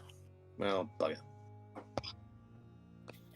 Okay, let's see. 22? Alright. You leap down from your perch, sneak through the filthy dining room, and make your way into the crowded kitchen. You pass through the kitchen, weaving around 30 or so goblins that are scurrying back and forth, preparing meals. And you join the rest of the group in the larder and inform them of your plan. I like goblins. Hmm. You could I like pay them that. off, maybe. Oh no, I'm not going to pay them off. I'm going to throw the shit out of them. Try not to be too loud, otherwise you'll alert the next room. Yes. We could just throw money on the floor and let them go after it, like Yeah, we did the last Yeah, like last time. Yeah, I dare say that Just would be distract the noisy. shit out. Hmm? I dare say that would be noisy. Yeah, but goblins. So it's fighting an entire horde of goblins all at the same time. Yes. What if on the way. And at this level, an individual goblin is not much of a threat, but 30 of them swarming you at once, that can be a considerable threat. Can you stave off 30 attacks? Yes, with my The fireball. money as I'm. Well, you can see. I'm pretty or sure can that. someone else just. Well, as you enter the room, you can see what you don't know how the goblins are going to react. They seem to be quite busy at the moment, anyway. If you'd like to return to the dining room, you have to make another stealth check, by the way. What are you guys? You agree Can with do. this We just, plan? as long as we can get past the goblins, then yeah, we're pretty much ready to go. What if you sent in the women giants and tell them to order the goblins to leave the kitchen Do that. and go Although, outside? keep in mind, there aren't supposed to be any female giants in the fortress except for Gur. Oh, okay. Do the goblins know that? Hmm. You don't know. I'm just an incorporeal voice at the moment because I am too far Yeah, away to you're really down hear in the. Yeah. that. Hmm.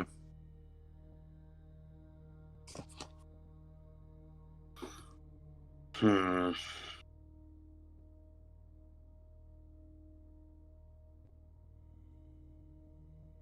Keep in mind, they are still just Oh, my goblins, suggestion was and throw the living they are shit out of likely them, to shit their pants at the sight of a very angry dragonborn barbarian. Fine, if we want to go for just scaring the shit out of them, go nuts. Go scare the shit out of them. I think. And a T-Rex and 3 hill giants. what do you Alright. guys Go scare the shit out of them. Alright. Right, well, I guess I'm going with Operation Brown Pants. Yep. And Try I would like and scare I would them like quietly. Reaver to make a stealth check to get back into Gar's room. Yep, that's more than enough. You perch yourself back up on the ledge, and then the rest of you, T-Rex, Hill Giant, and the rest of the party, And Bard. that one. into the kitchen. You barge. Oh yes, and Gronk. In Gronk. Barge into the kitchen. The floor of this filthy kitchen is covered with mud. dirty pots and leftover food crawling with maggots. In the center of the room, a crackling fire ranges in a dome-shaped fireplace. 20 goblins are dashing back and forth, preparing a meal. The meal in question appears to be a halfling who they are tying to a wooden spit as they stoke the fire. As soon as they see you, they open their mouths in uncertainty and fear. Noggle, make an intimidation check with advantage, please. I am so glad I'm downstairs. This is...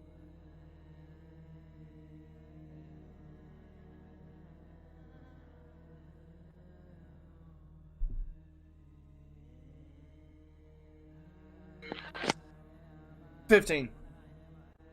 15. You step into the room and bare your teeth and growl, holding your weapon aloft, while Gronk does the same, and T-Rex Bartleby crushes one of the dirty pots underfoot. The goblins panic at the sheer sight of you and begin scurrying out of the kitchen through a curtained door in the back, leaving one goblin, a particularly young-looking goblin wearing a chef's hat.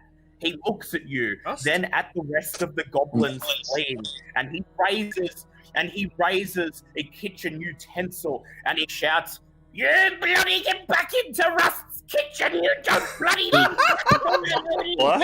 It is Rust. Hey, who said you could leave my imagination? I throw a hammer at him. Well, I was gonna charge him, but I don't know if I should.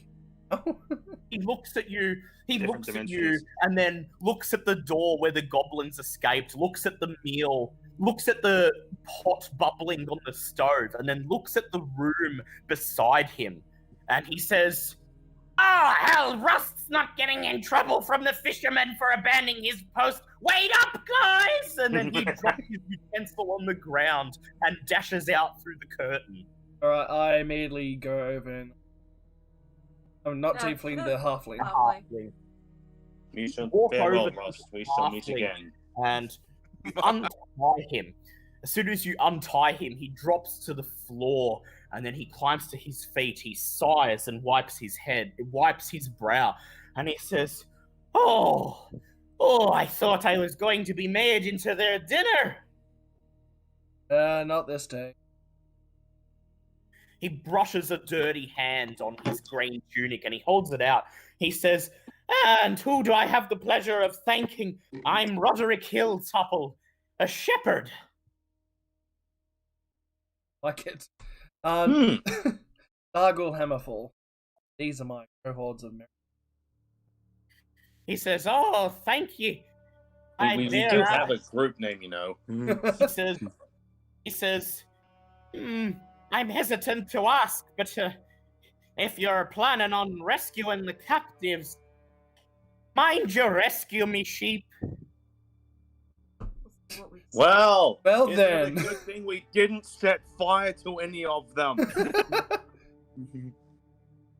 You have our word. We've already freed all the captives downstairs, and we're here to Yeah. overthrow the hill giant. Well, restate the proper order for the hill giants. Overthrow. Says, Overthrow "Well," good. he says, if that blasted puddle of fat is dealt with, then if you manage to negotiate the safe release of my sheep, I'll have a reward for you if I get them back to Golden Fields unharmed. I just pull out my axe saying, "Air sizzle." He shrugs. He says, "Oh, I won't tell you how to negotiate. Just don't do anything silly like crushing me sheep or anything." Oh no, know, your but- sheep are fine.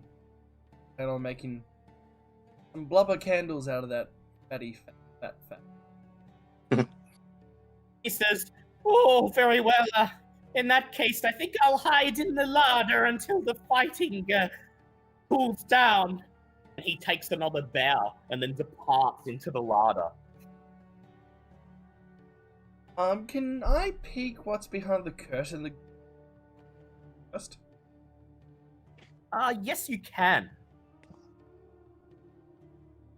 Oh, they're not Would aware. you like to? You'll I mean, have they've to already make buggered off. They're long gone. You'll have to make a stealth check. Oh, okay, How about never we mind. just leave it? No. Yeah. Just So there's two curtains, one on the left and one on the north. And there's also a small room adjoining the kitchen, the one which Rust looked at and said contained the quote fisherman. Huh. do we want to deal with that, or do we want to just try and take? Let's just. All right. Right. And are Fucking act- you sure you don't want to give them the chance to But when they're maybe closer, I just- can- It's like you can do it now, and that will alert Gur, and then they'll rush into combat. Or, maybe they might be able to talk to Gur first and give you a signal, and then you loosen it. anything. All right. So you're all going to enter the room with Gur. So what's Very the well. signal? Ah! Hmm. Right, Oh, I'm just yeah. going to add you all to the map.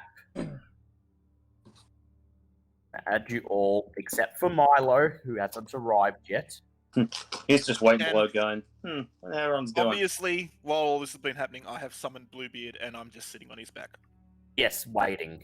Yep. He says, Yar, we wait for the wind to get... We wait for clear skies before we sail. In Dan Cooper and the T-Rex. Dan Cooper's going to be at the back, and the T-Rex will also join. T-Rex is here, and I will add Mr. Gronk the Barbarian to the map as well, since he is joined Gronk. you. Protect Grunk. Precious. Gronk is precious. Gronk is also Uthgard. Not fan of Uthgard. Grunk is precious child, I must. Okay. Well, Make sure your weapons are prepared, and Wait, then Gronk's you a female? step through the door into Gur, Oh. into Gur's room. As soon as you enter Gur's room, you witness the sight that Reva warned you about, and it's still not quite enough to get rid of the feelings of repulsion and disgust that immediately well up inside you. At first, Gar does not notice you enter, but then, as the female hill giants stride in and defiantly stand in front of her, she looks up, taking her attention away from a large raw mountain goat that she is in the process of chewing.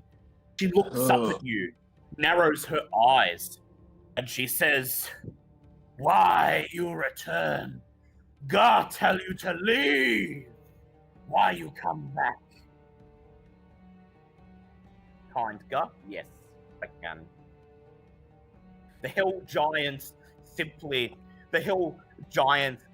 cross their arms, and then their de facto leader moves forward, and she says, "We back, and we bring friends." She gestures towards the party. Gur takes a bite out of the goat, and then she looks at you, her rolls of fat jiggling as she swivels in the cart, and she says, "Friends, and what are you, food?" Might find us very tough. yeah, we're a very bad case of indigestion just waiting to happen.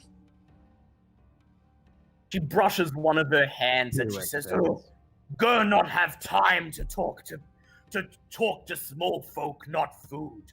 You state what you want and get out of here." She has more time to talk to food. Yep. Apparently. Don't So- you talk to you? I'm usually too busy Lovingly. eating it.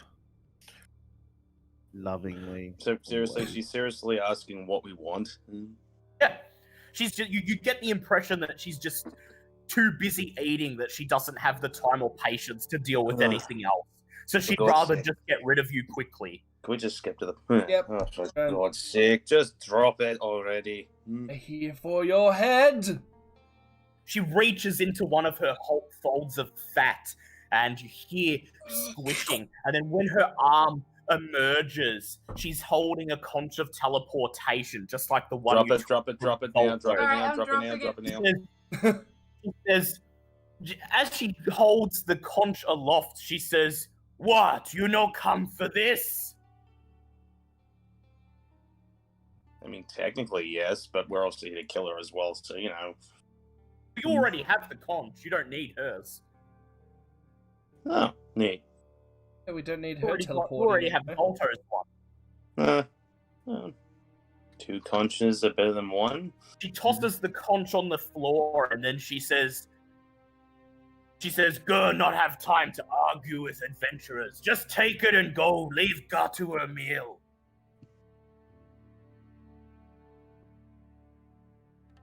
It's a seed.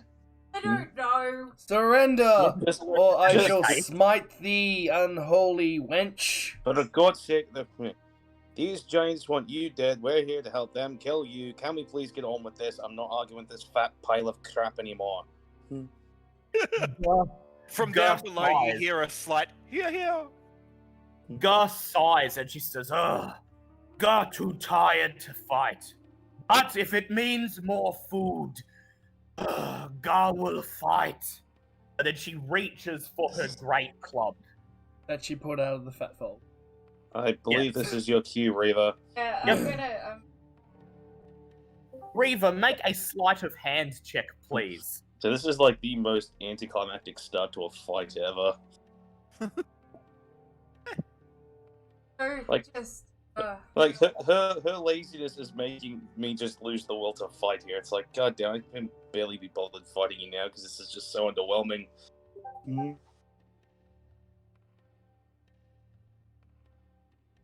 Neat. 17. As Gar retrieves a great club from inside the cart underneath her many folds, you sneak forward and unscrew the mechanism in the cart. The axle immediately breaks, and Gar topples forward, sprawling out onto the floor. She takes, first of all, Oh wow, we're actually getting damage off of this. She's. I was just Take to be my fair, it would have been funny if she'd actually fallen through like the hole in the Oh floor. my god. she takes Dex She save for takes Milo. 3 points of damage as Nice. she sprawls onto the floor and now has no choice but to move under her own power, meaning that her movement is severely restricted and her normal movement rate is halved. Okay, it's time to roll for initiative. Oh wow, that's an 18. Do I roll now? or later? 23. Yeah, you may roll now, Milo. 18 for Angus, 23 for Nargle. I got 21 as well. Okay, so I'll put Reaper Yep. at 22 because her. Yep. Alright. Fair enough. Hey, You roll. how long has it been since our last fight that we had? Only a few minutes, like maybe 15 minutes at most. Okay. I was just checking. It just means I'll have to do Shield of Faith again if I want to keep using it. I read. Yep. Yeah, go ahead. Oh, I thought you said you put Reva in front of me. I was because gonna either you can re-roll or whoever has the highest dex mod can go Yeah, first. Okay, that's that's Reva. fine. Yeah, Just Reva because- got Reva's this. That's 21. fine. Reva's 22. Milo's 21. All right, what about Dan and Bartleby? I got a 5. 5. Okay, so Initial that's roll. Sorry, 10 for you. Ooh, Uh, 18. That'll be 20. 20. Okay, everyone's rolling high in this initiative. I'm now going to roll off Well, the yeah. Except Dan. enemies. Yeah, we need to kill Gar before she gets her friends over. Yep. Oh, Is it okay. possible? Right. Okay, combat will begin. I'll play the combat music. Everything is rolled for. Time for the boss fight. Okay, Nargle, you are up first. I am. 23. Is- Oh. Damn. I won't. That do? Fucks her up. Yeah, it helps. Okay, well, well, she's a giant, and she's already my mortal enemy, so I don't have that. So I guess first off, I'll rage, and then just start wailing on her with the giant axe. Alright? You rage, and then you rush forward, leaping over the shaft and I- engage her. Right, roll to hit her, please. That is 24. That is a hit. Yes. One of these days, I'm gonna stick my dice in you. Children, can we focus? Yes, Mum. Okay. Quackulation time.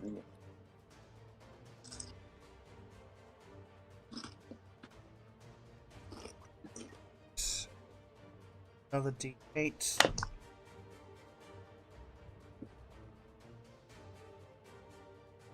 Two plus. That is 40 damage. 40 damage, a good hit. You swing your sword into her folds of fat. You hear her grunt in pain, but her body does not appear to move. The rolls jiggle as your strike hits her. Make another attack. This is gonna give me such a bitch That of an itch is later. a non-nat 20. On that 20, that's a hit. Roll for damage. And before Tan Blythe reference. Yeah, I think we found his D&D equivalent here. Ouch. Oh boy. He reaches in for a donut. Well, it's more like a mountain goat, but same thing.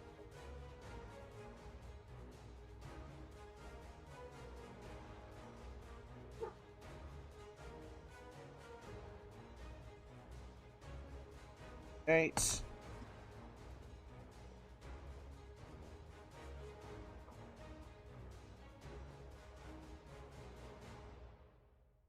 At 61. Ooh, Ow! another good hit. You slash through the rolls of fat, and there's a loud, disgusting squish as slime and fat drops onto the floor. Okay, that's the Ew. end of Nargle's turn, and as a reaction at Oh, the end crap. of your turn, Ga makes a great club attack.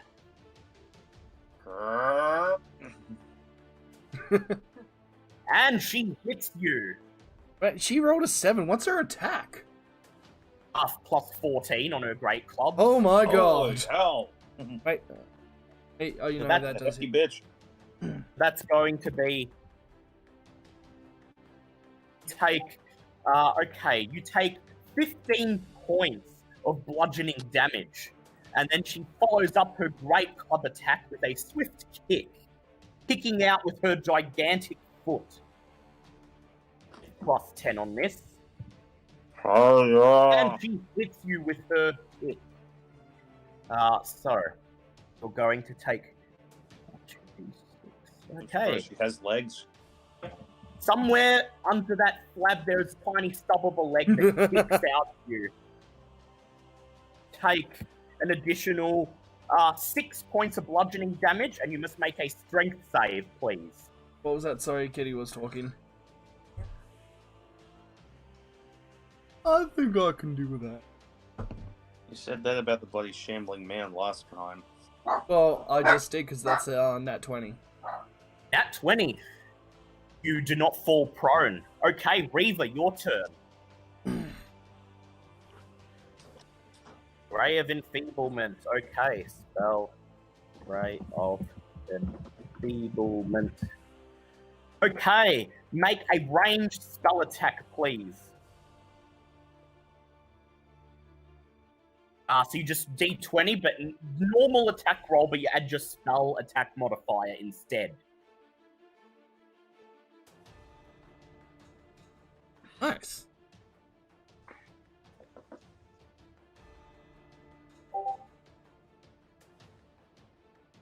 12. Unfortunately, your ray of enfeeblement does not hit her. Her AC is 14. The ray appears to do nothing other than disappear among the folds of her fat. It's her turn. As a bonus action, as a reaction, she turns around and stomps towards you and makes a great club attack.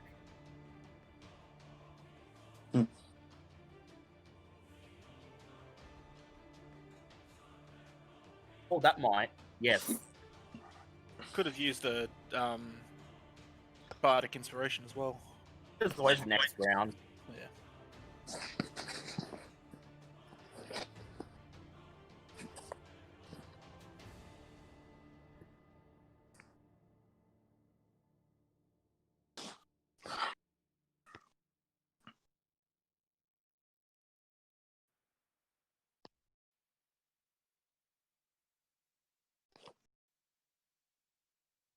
Reaction, she stomps towards you and then raises her great club and swings it in your direction. And it hits you. You take. Would you like to try to dodge? Okay, go ahead. Make your dex save.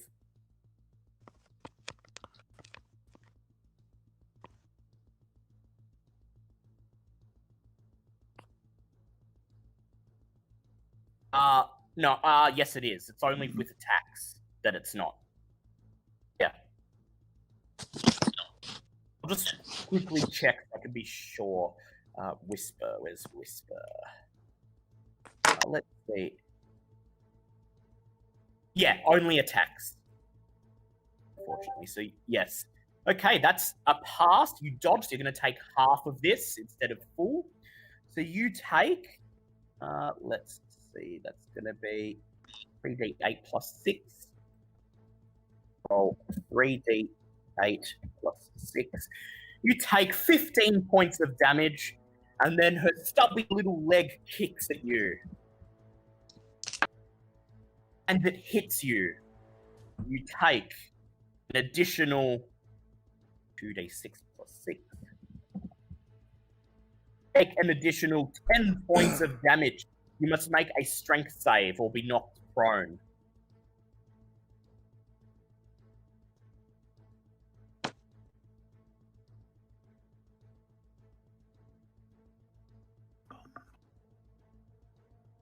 Unfortunately, you are knocked prone as her kick sends you sprawling to the floor. Okay. It is the enemy's turn. First of all, Gar walks to the far end of the room where there is a large gong, and she slams the gong with her fist. It begins ringing throughout the fortress. Anyone who will respond can hear it, but they may not arrive this round. Or at the very least, not all of them. As the gong rings, let's see, 4, guard room. Okay, area 4.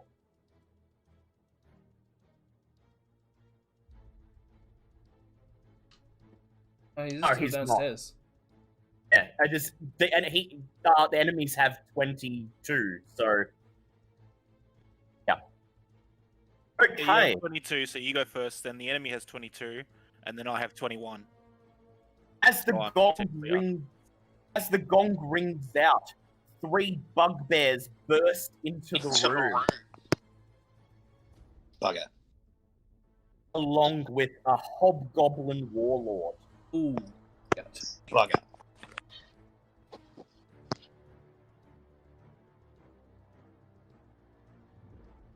Meanwhile, one of the male hill giants rushes into. Oh, I have to merge the layer. Merge layer down. Merge layer.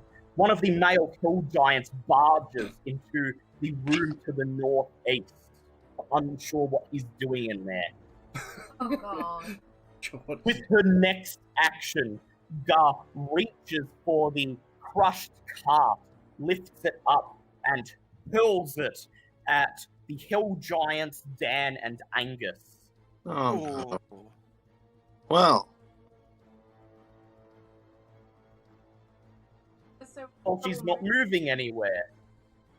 That's a +10 to. Oh. Because she can Can I cast more illusion in response to it? I don't Wait, think that's not a You can't reaction cast it as spell. a reaction, but Oh, you okay. It's to your turn. This is Oh, gonna you leave know a what mark. is a reaction? Okay, she hits Hey, everyone that doesn't except hit me. Angus. Woohoo! Okay, so that's Dan Cooper and the Hill Giants that each get hit. Okay, so Dan Cooper and the Hill Giants are taking 3d10 plus 6. Ooh. Ew. 15 points of bludgeoning damage. Only 15. You were fine. However, one of the Hill Giants who was damaged by a bugbear downstairs goes sprawling to the ground, knocked unconscious. Finally, the beats her chest, barking an order to everyone in the room, activating her war cry. Oh. Each creature that is not hostile to her within 30 feet is affected by battle cry and will gain advantage on attack rolls they make until the start of Guz next round. Oh no. At least it's only one bugbear. Yep, so it's Yeah, only one bugbear for now, because 5, 10, 15, 20... Yep, only one bugbear for now. And that bugbear reaches for his great club and swings at Nargle with advantage.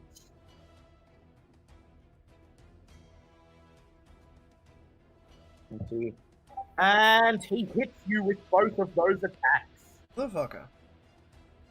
So you are taking Yeah, half 4d12 bludgeoning. plus 8. Okay. 4d12 plus 8. You are taking 15 points of bludgeoning damage. Make a death save Wait, then. what? Oh no, he no, didn't no. say he's- Oh, I thought you said you were down. No, he no, just no. didn't- Okay.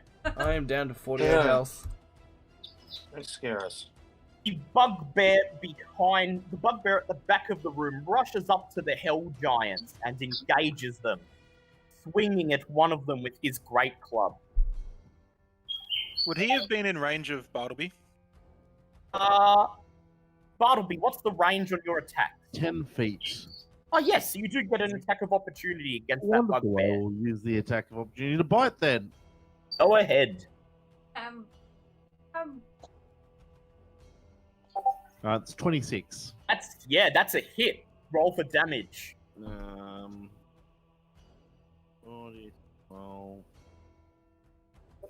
It's 39 points of damage. 39, a good bite. You chomp at the bugbear as he runs past, tearing away his armor. He rushes past you and engages the Hill Giants, hitting each one with a great club strike and dealing damage to them. Okay, who's next? We have one remaining. Dale. Yep. I just remembered our last few attacks with the axe. We forgot to make them roll to see if they get sight right or not. Ah, yes, to get prone. That's right. I will roll. No, not for prone. strike. Oh yeah, and prone as well. Okay, so Roll two for things: jump. roll for prone, and roll to see if they get sight rot. Ah, yes. Okay, Garth did not fall prone. Let me see if she gets sight rot. She also does not get sight rot. At least this turn. The remaining Hill Giant in the room steps forward and lurches towards T-Rex Bartleby.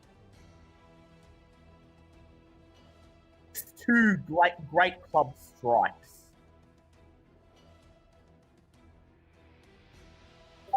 And he hits Bartleby both times. Yep. Okay, Bartleby, you are going to take 6d8 plus 12. Okay. Ooh, This is fine. this is fine.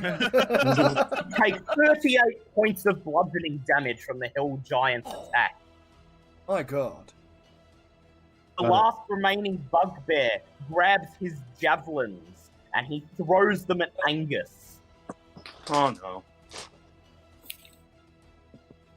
And he nat 20s on one and hits you with the yeah, but I other. don't take damage. I don't take extra Yeah, damage. you don't. from You're that. immune to crits, so you are fine from that. Thank We're all God. immune. You were taking. You were The still crits taking don't 4d6 hit. plus 8. Then crits don't hit. Still taking 21 points of piercing damage. Understood. Okay. Gronk rushes forward and he runs right towards Guh, swinging his axe at her and shouting in Uthgard language. "Rah!" Where is Berserker on here? Did I not add him to the... There we go, let's get him up. Berserker. Swings at her with his great axe attack, making a reckless attack on which he gets advantage. Oh, good. But he's gonna be buggered next turn. Will. Well, let's hope he does a shit ton of damage. He hits her. He hits her and he deals. Oh. 1d12. He deals 12 points of slashing damage, slamming his axe into her rolls of fat. Okay, it is Milo's turn. Assuming Kitty has informed me that the fight is happening, Yeah. I fly Yeah, you up can hear that. through the. I fly up through the leftmost shaft? hole. Yep. Yep. I'm gonna add Milo. First three. No. Yeah, Yeah. can't wait for that. Through the shaft. What would you Still, it's like? gonna be a hell of an entrance. Yeah. Okay, Milo, that's your move action to get through the shaft. Damn.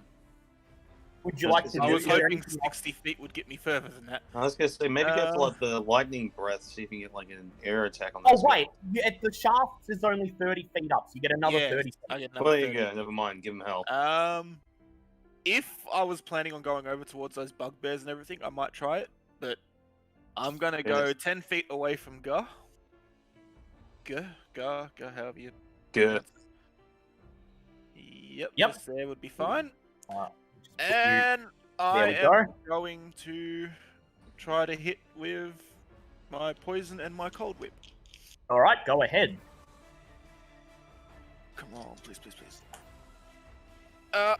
So one is a 26 and one is a 25. Ooh, those are both hits. Roll for damage. Okay, I am going to add a second level smite to both of those. Yep. Which is 3d8. I don't have enough d8s on my table. Okay, so that was.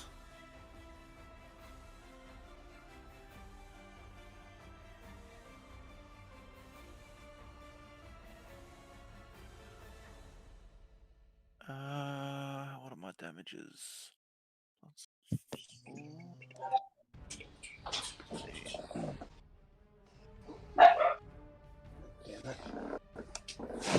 30.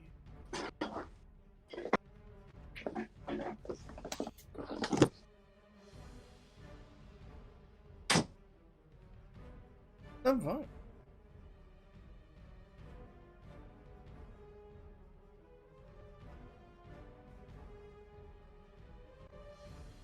That is 21, 22,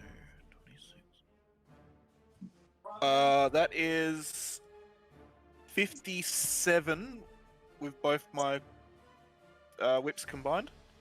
Yep, good hit. And then I'm going to use Bluebeard a multi-attack. Ooh, go ahead. Damn. One is a 19 and one is a 23. Both hit. Roll for damage. Okay,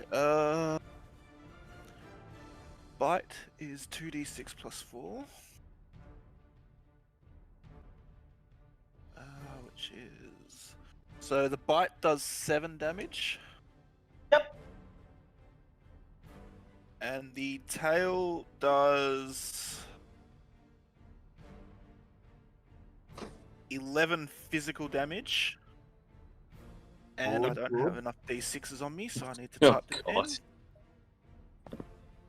it 7d6? Yes, 7d6.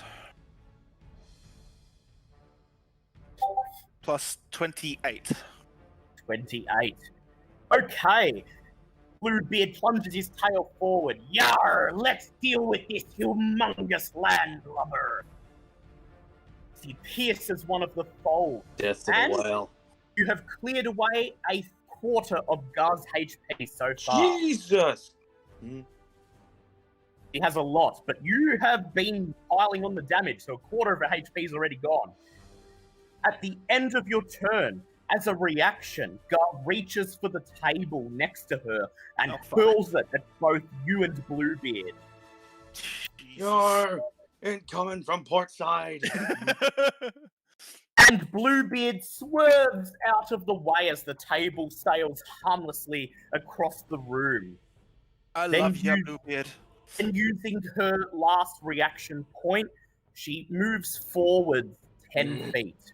Would I have got a reaction because she moved No, out of my because range? this No. is this is one of her reactions. Oh, legend. Yep. Yep. Okay, She's you moving towards the moving further across the room. Yep. Okay. It is now Bartleby's turn. That was quarter of her health with only 3 of us hitting her. Yeah. We did a lot of damage. Yeah. I've seen Oh, you quite guys did a lot low. of damage. I haven't gone yet. So she's the one that's freaking hell. She's the one that's next to One that says "Gur" on it. all right. Good. That one's within its threat range of me. Yeah, the one next to it. So it'll get- That hill giant right next to you is just a normal one. yeah, but it will get an attack of opportunity if I move to fight Gar. Yeah. Yes, if you move away, it will get an attack of opportunity. All right. Well, I'm just gonna risk the attack of opportunity. Yep. And then basically go around using my 50 foot of movement speed to go circumvent that. Yeah, and then fight Garth there. All right, so we'll deal with the attack of opportunity first. Okay, roll 1d20, and that's a hit. You Yeah. take as the giant hits you with his great club. 3d8 plus 6. 3d8 plus 6. You take 20 points of bludgeoning damage. That's Okay, fine. make your attack against Gur. Yep. I've got no advantage or anything. It's just straight attack. Just straight normal attack. All right, it's 19. 19, that's a hit. Roll for damage.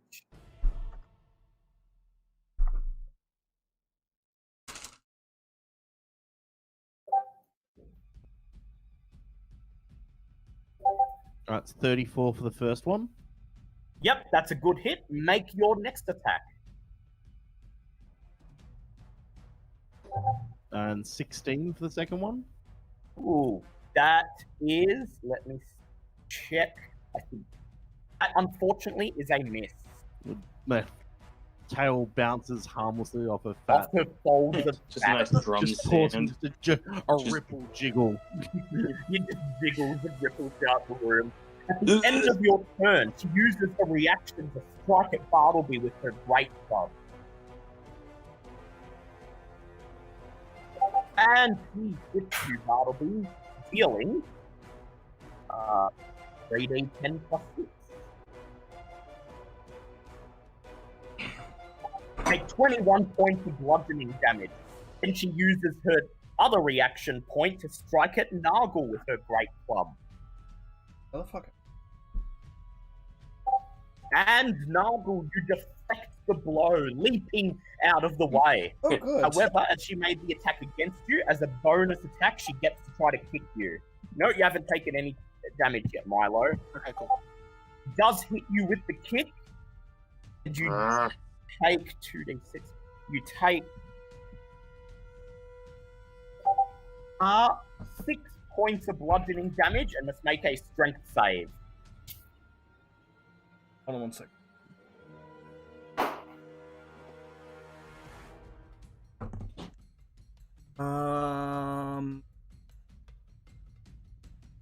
Hold on.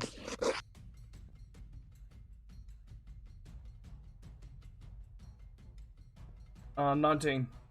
19. You managed to stay on your feet. Okay, next up it is Angus. Alright, well, since smiting seems to be popular at the moment, I might go forth and throw my hammer first to see if it hits, and then see if I can add anything to that. Yep, go ahead, roll to hit. That's a 22. 22, that's a hit. Roll for In damage. that case, I'm going to add a 4th level Searing Smite to that. See if we can't burn off some of this fat, eh? Yes. I Needs just to burn realized some down. I didn't do my second lot of attacks, but it's Oh, whoops. Well, I'll give No, you an it's extra. Disgusting. That's no, it's ridiculous. it's fine. How much? And math, lots of math. That's going to be Oh, no, I did. 50. Sorry. Yeah, Yeah, you 52 did, yeah. points of Yeah, damage fine. all up. Oh, nice hit. And I'm going to Nice. need Fat Ass to roll a Constitution. Yep, she will do that now. I'm guessing she's going to have a ton of because she's just a hefty Half bitch. easily. Well, dang. Her Fair enough. constitution is 21. That's solid. I can respect that. That would explain the gargantuan health pool. Yep. Oh, and then I'll activate my shield just for good measure. Yippee whippy! The shield Yep. swoops up into the air, defending you. Okay, it is Dan's turn. I'll be back in a minute. Hey guys. Dan, here it is. Big boss fight. Oh, okay. So to the right of me, I've got is that another Gur? Or is that another There's giant? another. That's just a normal hill giant. You could try to take that out if you like. There were 3 bugbears to the right of that. Yes. Would you like to send a lightning bolt in that direction? I'm strongly considering of it, but I've got to help my friends out with Gur. Would it be possible for me to cast darkness near Gur Let's Um, see. to disorientate everyone?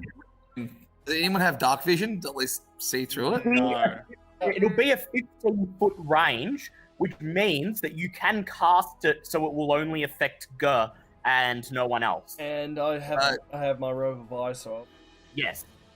But but even it's normal not- dark vision cannot see through darkness. Yeah, but he has true sight with his robe. Yeah, but I was just saying for anyone else. Yeah. So you Does would like to cast Gur? darkness in this area? Ooh. Does that affect Tom? Yes. Alright, yeah. I need him. Cast it What about slightly Stinking to the Cloud? left and do this instead.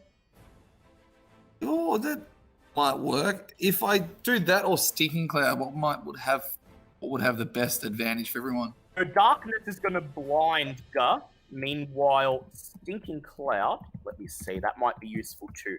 Stinking Cloud might debilitate her entirely, but she does have a very high constitution, so it's unlikely to work. Well, it only needs to fail once. Yes. So would you like the Stinking Cloud? I might throw it to Although the group. I have to be. Or Stinking Cloud. I'll cast either. All right, here Go we with go. darkness. Yeah. Yeah. Well, he won't be in range because he's going to cast the Stinking Cloud like this. So when he goes in, Yeah, but Liam will be just on Everyone. the edge of the Stinking Cloud if he casts it the way I've drawn it. okay, so that wouldn't. Okay. That'll be fine. Okay, you cast Stinking Cloud, and it begins to emerge from your hands. The green gas fills an area around Gur, and she begins coughing. She's going to make a constitution at the start of her turn. Okay, at the end of your turn, she uses one of her reactions to grab a nearby table and hurl it in the direction of Angus, the Hill Giants, and Dan.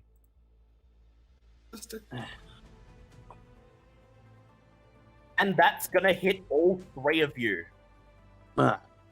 Okay, so Angus and Dan, you are each taking, let's see, 3d10 plus 6.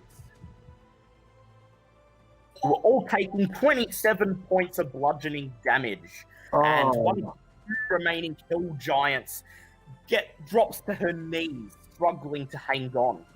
Ah, bugger. Hey. 27. Oh, that And was then, with her other reaction, she's going to make a great club attack at Nargle.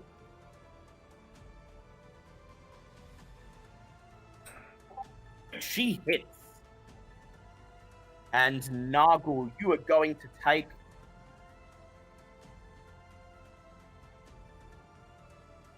You are going to take 12 points of bludgeoning damage. I'm down to 30. Okay, it is Nargle's turn.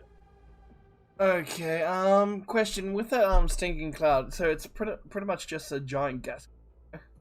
Yes. And you can get right to the edge of it and still attack her. Yeah, but, if someone, say, use flame in... It's not flammable gas, it's magical. Oh, damn. just a smell. Alright, well, first off, for my first action, I would like to expend one of my slots in my Ring of Elder Roots to cast Entangle. Yep. On the same area as the stinking cloud? Yep. Okay. Let me And get because I'm using that, I gain 1d HP, but because my own necklace, that's doubled. Oh, that's cool. Grasping weeds begin to sprout from the dirty floor, shooting through bits of refuse and dried food. Gar will now make a strength check. Ah, crap. See if she frees herself. See what her strength bonus is. +6, and unfortunately she manages to break free. But if it's now difficult terrain for her, which means you've basically stopped her movement. She's only going to be able to move like 5 feet. And for my bonus action, I would like to cast Produce Flame on my axe. Whoosh! You produce a small ball of flame and set your axe alight. Okay. And then you wail on her. Yep. You move in and you get 1 attack because you've spent all your other actions. I still ahead. get an extra attack because barbarian. Yeah. Oh yeah, yep. So you get 2 attacks. Go ahead. 17 plus 13. That's a hit. Roll for damage. And add the 1d8 flame damage as well.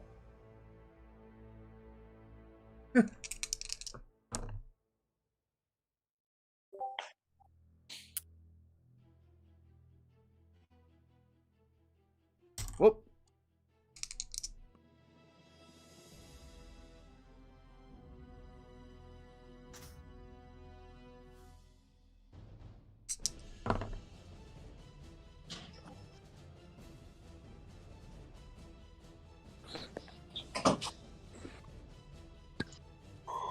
$36.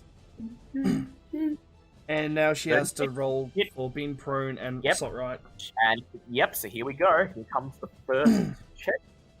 She is not prone, however, she does get sight rot. Oh, yes. She immediately begins to hold her hand to her eyes. And starting from her next turn, she will be slightly blinded. And she won't get disadvantaged yet because the disease hasn't fully set in, but she will get small penalties to her attack rolls. Oh, thank God. And let's see, that is 17 plus. That's a hit. Roll for damage.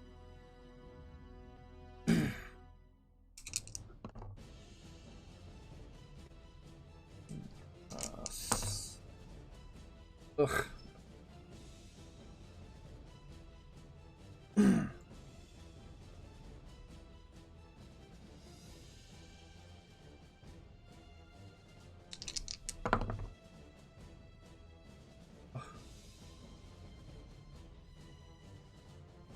Oh, God. Yeah, I think you screwed something up there.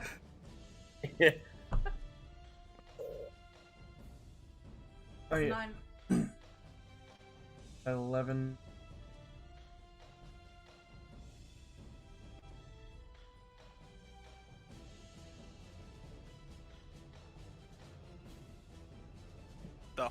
Why the fuck are you screwing up?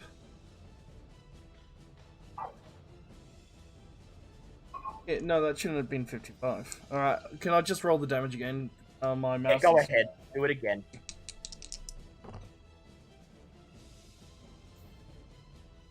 Yes, please. Okay, so the first lot was 8. Oh, black bears. Maybe. What's 8 plus 8? 16. Wait.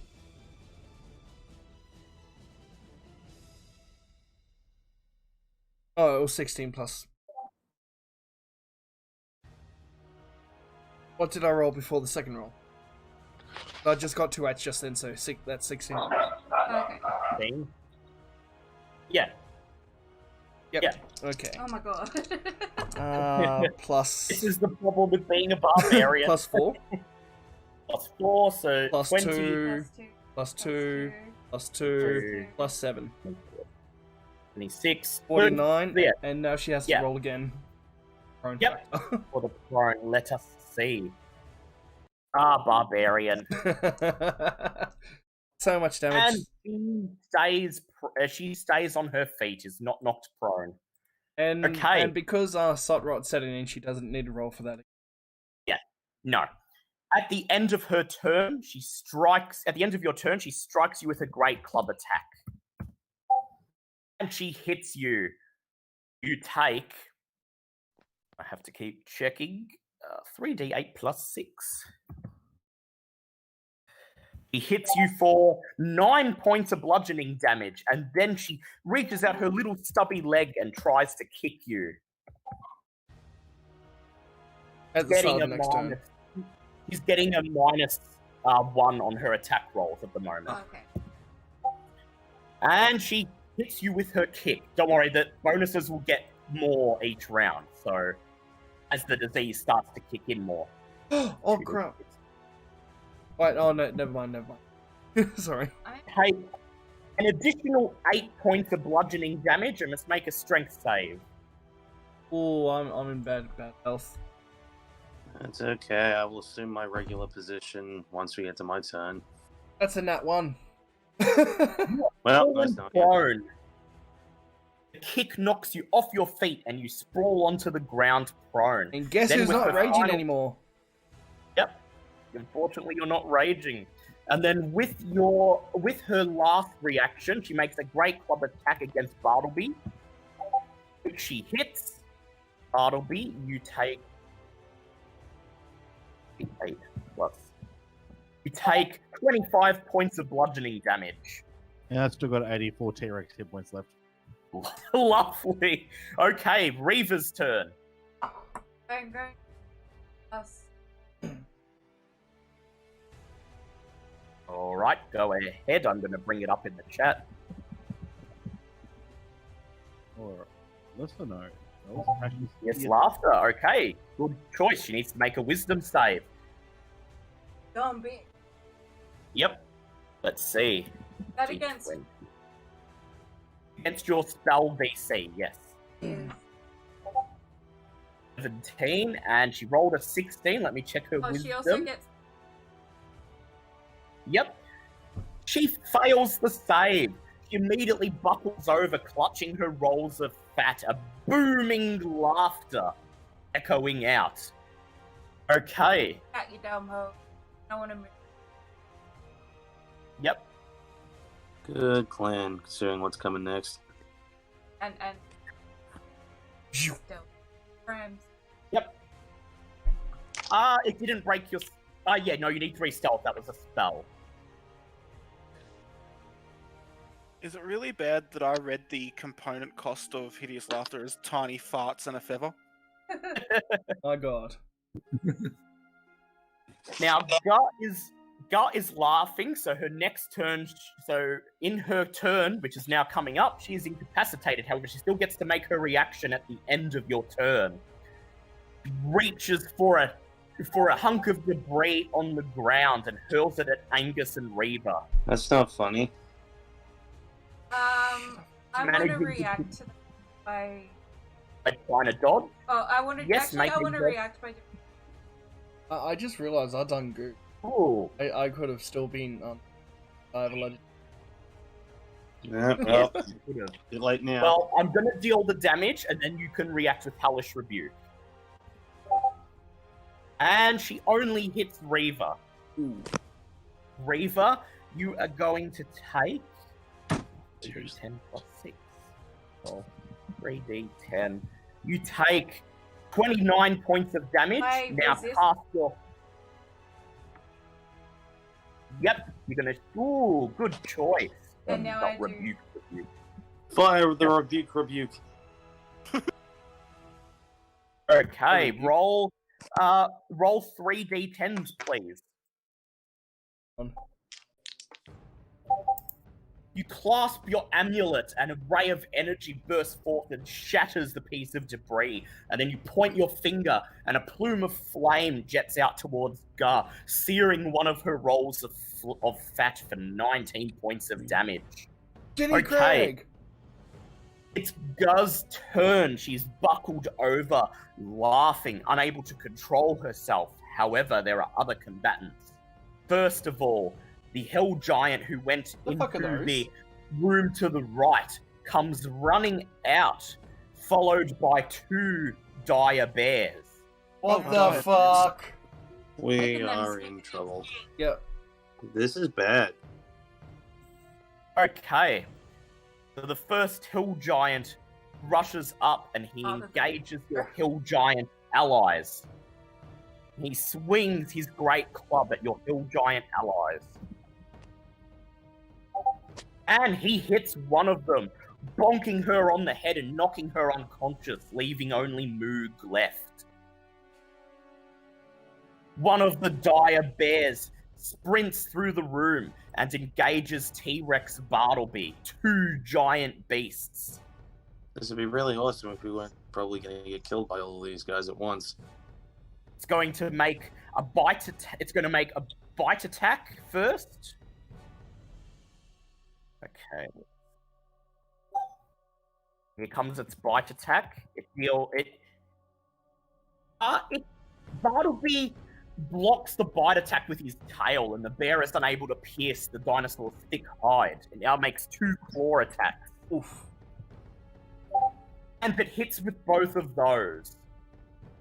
So that's going to be 4d6 plus 12. Roll 4d6 plus 12. Bartleby, you take 28 points of piercing damage from the bear's claw attacks. That's fine. The other dire bear rushes forward, screaming through the room, and it engages Angus, Oh, making a Wouldn't that get an attack of opportunity, Dan? yes, it does. Dan, you may roll your attack of opportunity. Yes. Yes, it is. Uh, I am not in a good. I'm literally in between a dire bear and a fucking hole in the ground. Why am I getting attacked for? Because the dire bear ran past you. So just attack, do the thing. Ooh, and that's a... Let me check. That's a hit. Okay, roll your rapier's damage, please. Stab it. Oh, it's D8, isn't it? That's it. Yep, D8 plus... Check your sheet. It's D8 plus 6. D8 plus 6. Enchanted. It's a +1 luck rapier. Yeah, so it's already enchanted. 7. Not bad. Still 3 damage. You poke at the dire bear as it runs past. It then makes a bite attack against Angus with disadvantage. Oh, righty then. And Never- it hits you, Angus. Good. How much strength does this thing have? The dire bear gets +11 to hit on its bite attack. Ew. Ew. First of all, that's 17 points of piercing damage. Awesome. And now it's going to make 2 claw attacks with disadvantage. Oh, And both of those are deflected by your shield, Thank God. thankfully. Okay.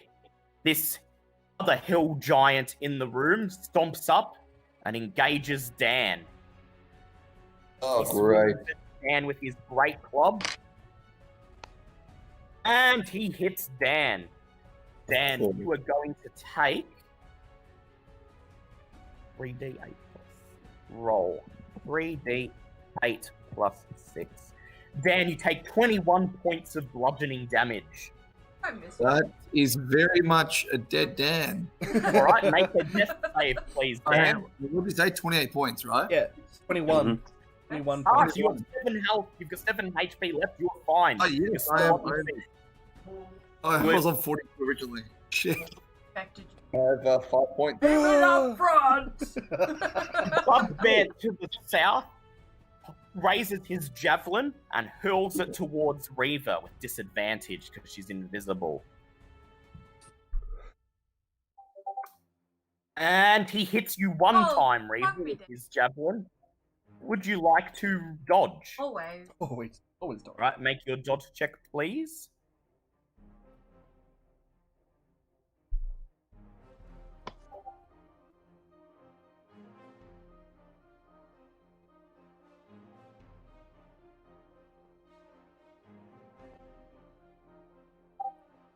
You take 5 points of damage instead of 9. I should. The bugbear to the north rushes toward, grabs his javelin and hurls it at Milo. Okay. And he hits you one time. Would you like to redirect that to Bluebeard? Yes, please. The javelin strikes Bluebeard. He goes, ah! Damage port side! As the javelin sticks into his wing. Bluebeard takes 11 points of damage. Okay, who we got left? Another bugbear. This last bugbear attacks Mood, your last remaining ally. His great club. And he hits her both times. Oof. In response, she grabs her great club and swings it in his direction. And she misses him, the bugbear leaping out of the way. This is bad. Gronk rushes forward. He engages the bugbear next to Nargle. I almost kind of forgot he was here and all of this shit going on. He makes an axe attack with disadvantage because he recklessly attacked before. And he misses. The bugbear dodges out of the way. Okay, now, down below in the pigsty, the 3 giants that were asleep have been awakened. And you do not see this, but they lift the tarps off the piles of manure, and noxious fumes begin to seep up through the shafts. I'd like you all to make Constitution saves, please. 17. That's a pass. DC 16 on these. 17. That's fail for me. Mate, you Fail. bastard. 23. Oh, 24. Alright. Oh, that's a pass. 16. Okay, and Dan Cooper has to do his. Of course. Okay, so Bartleby, Reaver, and Dan Cooper, you now suffer a level of exhaustion as the noxious fumes fill your nose and make you gag. Okay. Is that considered a physical effect or a mind-altering effect? I use like counter charm. It's a physical No. effect. No, it's a Okay. physical effect. It's a horrible smell. Okay, the hobgoblin warlord barks an order at the 3 bugbears in front of him, giving them advantage. And then all 3 of them raise their javelins and hurl them at Angus. Oh, yeah, Oh, well, no, Angus. you know, at this point, just fucking bring it. And only 2 of them hit you, Well, there you go. even with advantage.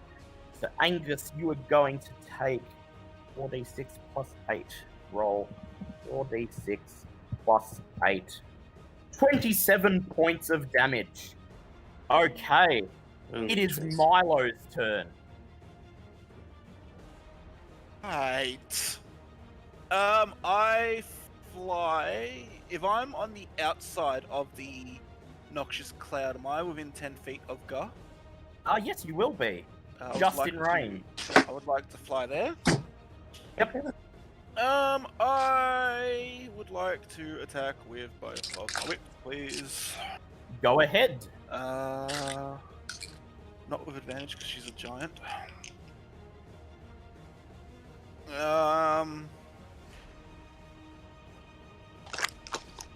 So that is a 17 and an 18.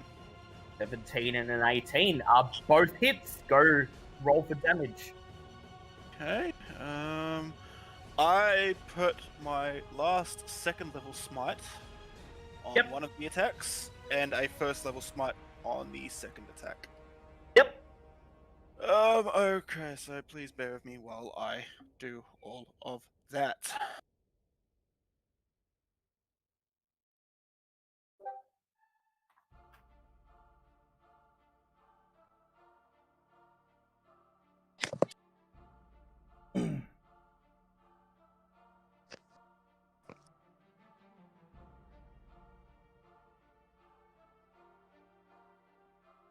It's gonna hurt.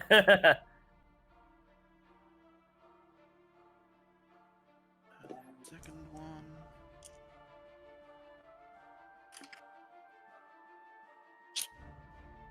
I have. Who's prone? Oh, Yeah. She's laughing. She can't do a thing.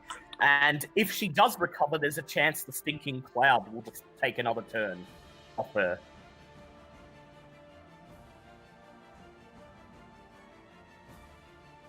So thanks to the hideous laughter and the stinking cloud, and the entangle, she's pretty much locked down. and the sight rot. Yep. That is 52 damage. Altogether. Ooh, nice hit. All right, make your next attack.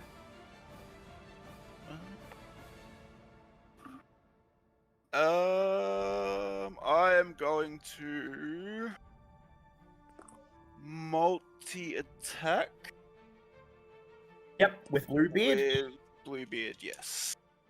Oh, fucking Christ, it's the second time I've lost a d20.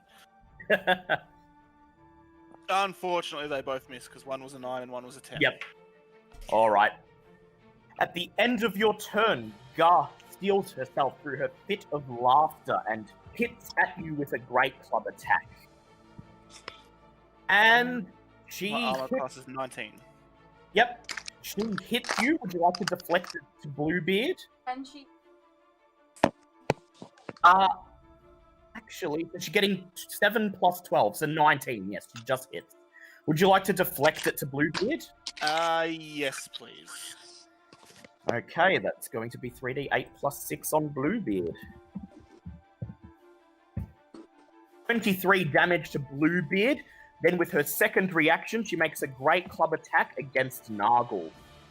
Oh, Who's right in front of her. While that is happening, I'll be right Yep. back. I've got to And she hits Nargle. You take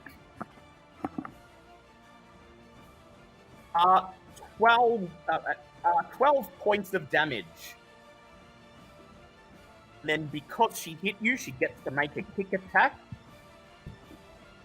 And she hits you with the kick. You take 6 plus. You take 7 points of damage. Mhm. Is Nargle unconscious?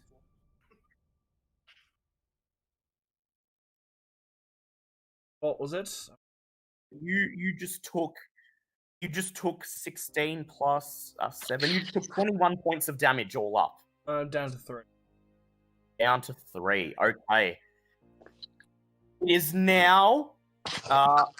It is now Bartleby's turn. Right, I will. Look, I'm just going to continue wailing on the main boss. Alright, go ahead. Make an attack roll. Oh, that one. Oh, That one. Okay. God. Use You my inspiration. want to- you- May inspiration re-roll that. Yes, go ahead. Go ahead. Oh, Use your thank God. All right, 23. 23, that's a hit. Roll for damage.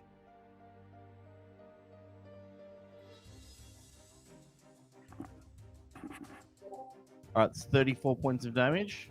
34 points of damage. Ooh, good hit. You tear away a fold of her fat. She's bleeding profusely, struggling to stay on her feet. Make your tail attack. Alright, 18. 18. That's a hit. Roll for damage. Clear.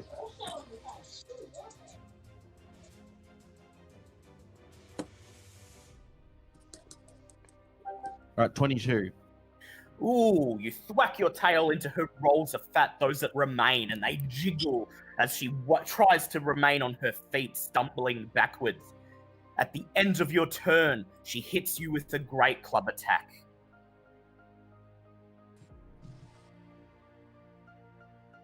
Which she hits. You take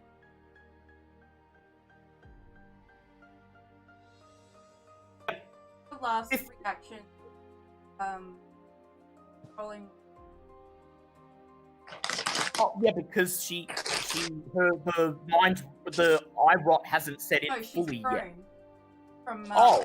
from hitting after. Oh no, I thought she was just standing on her feet laughing. That's why I haven't. Okay, so I'll roll this one with disadvantage. So does Sorry. that mean hit me one? We may never know now. Okay, Bartleby does not manage to hit you. Then with her second reaction, she strikes at Nargle with her great club. God damn it! Please don't. And she misses you, Nargle. Holy fuck! Unable to hit you. Okay, Angus, your turn. Ah, yay, finally. Well, I don't know how much I can heal here, but I'm gonna have to do the best I fucking can. Or you could attack. Please The better heal. down, the better. Okay, well, everyone's on like. Is anyone here higher than double digits in health at the moment? I'm I on know 22. Me. I'm on 3. I'm on I'm- 17. I'm on I'm 3, on- but I'm preparing on, to dimension door to the other exit. Yep. I'm on If anyone- I'm on 62. So do we T-Rex want me is to fine. attack or do we want me to heal? Where are you? The next guy, and Well, you Yep. guys would need to be within your. I'm within 60 feet of. I'm guessing all of you. So Yes, you are. So which would you prefer? You prefer I just go and immediately try to wail and hope the god that I actually knock her out, or do you want me to heal? Heal, please, for the love of God. I was gonna say Alright. who's next in the lineup. yeah, sure. Dan is. Okay, I'm back. Uh, And after Dan, it's me. Yeah? Yep. No. Something I'm going to do what healers do best and try and fix this goddamn situation. So I'm going to cast my one and only Mass Cure Wounds. And I'm also going to throw all 3 charges of my Armor of the Mender on it and hope to God I can actually do Ooh. something decent here. Lovely. So let's see how much Okay. heal you all up. Don't know how long this is going to last you guys, but you guys get 36 HP back. Oh, it's better than nothing. Thank you. And Okay. I'm gonna drink a Grady healing potion as well. Yep. At the end of your turn, she swings at Nargle with her great club. Actually, no, she doesn't. She grabs a rock off the ground and flings it at Angus, Reaver, and Dan. Oh, get fucked. Oh, so how much was the Grady healing one? That was 40. Greater. Yeah, let's- 44 plus 4. Yeah. 44. That's it. I had to use one before, so And that's she why I did that know. though. And she hits Dan Cooper and Reaver, but not Angus. Reaver, would you Why like to is she dodge? reacting? You still get. That's how reactions work. At the end of everyone's turn, she gets a reaction. Well, does Just that mean regardless that of whether- at the end of it, I get You're a No, boss, 'cause maybe. she has boss Well, she's a reactions, whore. which aren't quite the same thing. God. Enemies don't follow the same rules as Well, that's players. what we're trying our best to do. Yeah. Yeah, really so badly. Would you like to try and dodge it, or so? How do you want to respond to this rock? Hellish Rebuke or dodge? Hellish. All right. I'll roll the damage, and then you can do your Hellish Rebuke.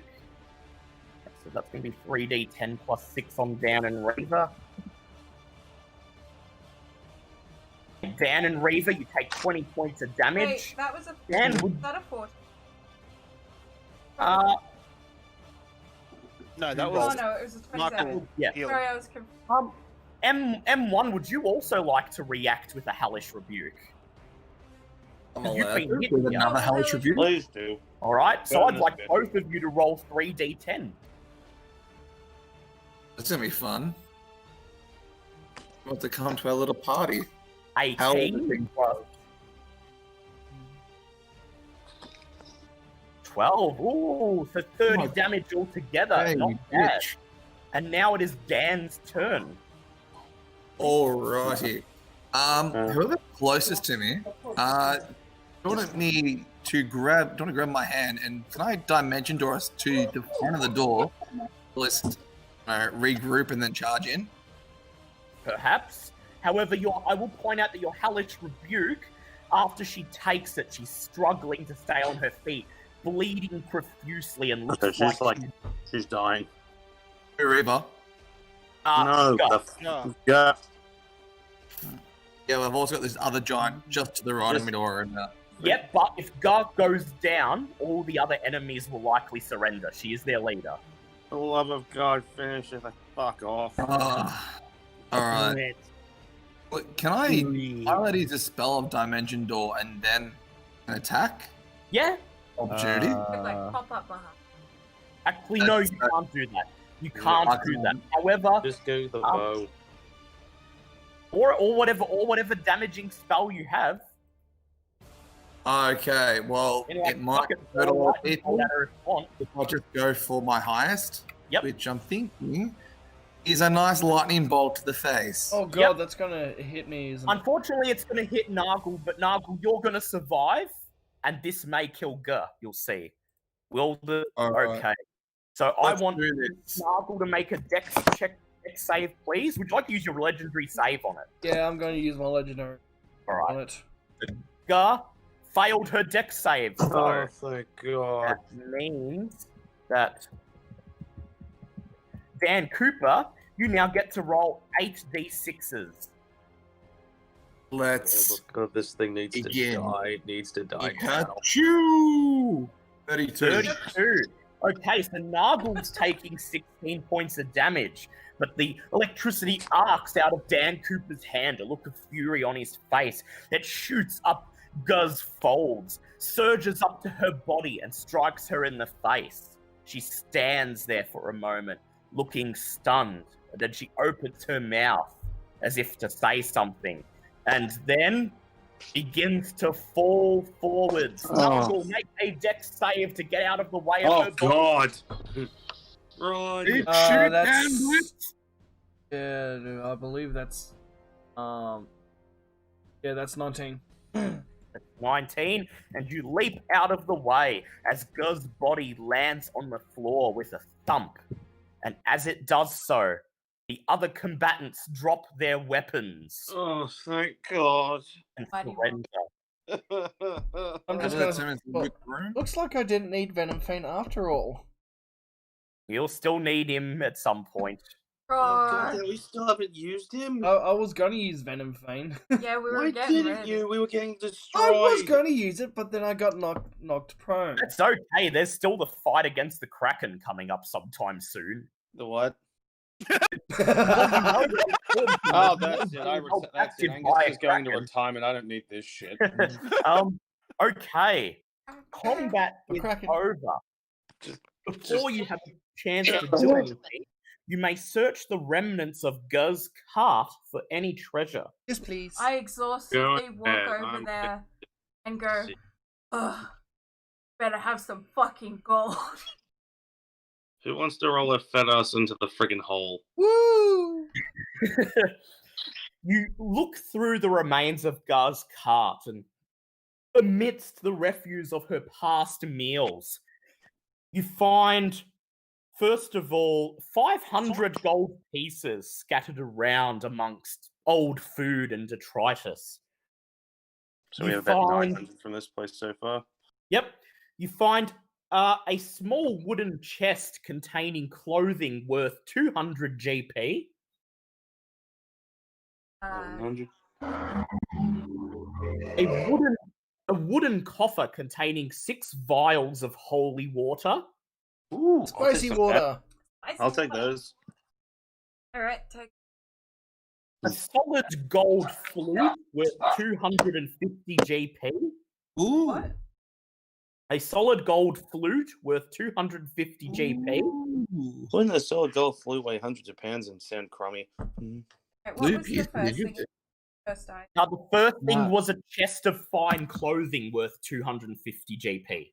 Solid I'm keeping gold- track of the solid gold's numbers. heavy, Yeah, but that's it's what not that heavy. Kitty's Yeah. doing. Yeah. 6 okay. vials of holy Alright, water. 1350 so far. And I got the I whip. would like 4 of you to roll 1d100. I'll do that first, my good man. I will do the second one. I'll do the Very third. well. That is a 17. Ooh. 1d100. Number 2 is 8. And number 3 got an 89. Who's taking fourth? Remy.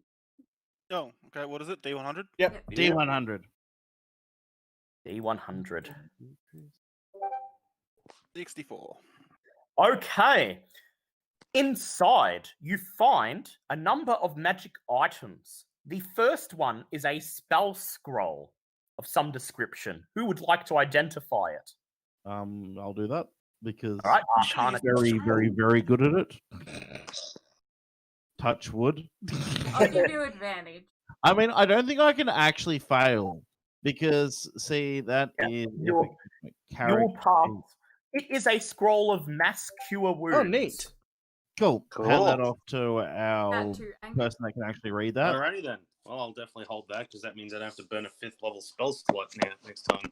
All right, next one.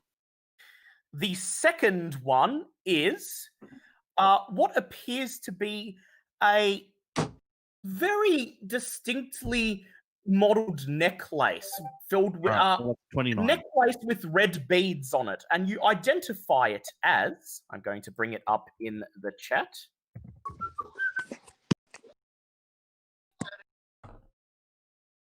Is a necklace of fireballs. Oh my. God.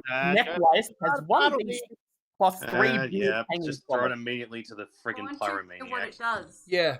You can use an action to detach a bead from the necklace and throw it up to 60 feet away. When it reaches the end of its trajectory, it detonates as a 3rd level fireball spell. You can hurl multiple beads or even the entire necklace as Oh, one action. Jesus. When you do, Why? increase the fireball Yes! by 1. Why? Yes! Maybe someone other than Bartleby should take this because this just Yeah! seems like a really bad. I feel So, like can I I ask should give if it to this- Bartleby. Like, yes! I do have to ask, can this be an item that turns up in the next campaign as well? It is turning up in the next campaign as well, don't worry. Thank you. Yeah, I say give it to Bartleby. All right. Right. This is You only realize gonna I'm end throwing the badly. whole thing at once. I know, Yeah. and that's why I want you to have it. It's the necklace of Responsibility. nuking. The next item is a bottle of potion that you have actually recognize as you've already got one. It is a potion of growth. Oh boy. Oh. Neat. I see. Theoretically, if you could give a potion of growth to a wyvern, would the wyvern grow? Yes, works on everything. Oh my god. That would be hilarious. And the 4th item appears to be a small silver ring. Who would like to identify it? I'll take it. I will not take it, but I'll take the identification because I'm. Yep, go ahead. That's 23. That'll do it. It is a ring of protection. Ooh. The wearer gains a +1 God. bonus to AC Yes, and please. saving throw. roll. Actually, What's our ACs at the moment? we're Not talking enough. with or without shield. Fish. All right, 21 with. cool. Because mine's currently 14 with mage armor on. Yeah, we may need to help Bartleby be less squishy. God damn. What's Dan's armor Dan's, I class? think, 16, I think. Yeah, Fine. Dan. Actually, yes, Dan. What is your armor class? Mine is for fuck's sake. Sorry, I'm trying to find it. Let me It's enter. up at the top of the Yep. sheet. Dan, what is? What is I need, armor I need to class? hear. I need to hear Dan answer this. 16. 16. Yep. Okay, so Yep. See, I can temporarily raise mine to 19 at the cost of first level spell slots. Hmm. as a Yeah, it's got reaction. shield. all right. What So, about Remy? Does I'm at 19 naturally, so without Dan a shield. Cooper does not have any means of shielding, and Kitty has the amulet of shielding. all Give right. me I Kitty. guess we give it to Dan then. Yeah, all Dan- right. Dan's probably That's all the best. good. Yep. I can Dan's also- armor class goes up to 17, and he gets a +1 bonus to saving throws. Now that everyone has surrendered, you may loot the rest of the dungeon. And so I would like 4 more D100s. I'll do one. Yeah, sure. Who else wants one? Coming up, my good sir. They better be Okay. gold. That's Oh. 47 for me. Is anyone else doing No, one? like, I'll do four. another one. I believe we have all 4. Okay. Oh, wait, no, sorry, only we had only No, have three. 3. with you Uh, doing yeah. it. Okay, so Oh. downstairs in the room where the giants were sleeping, you find in their bag a large giant-sized cauldron. No. You find a giant-sized water skin that is full of whiskey. Ooh, hello. You find a bundled up tent, giant sized, which means that it would fit your entire party in it, and an additional 200 GP. Yay.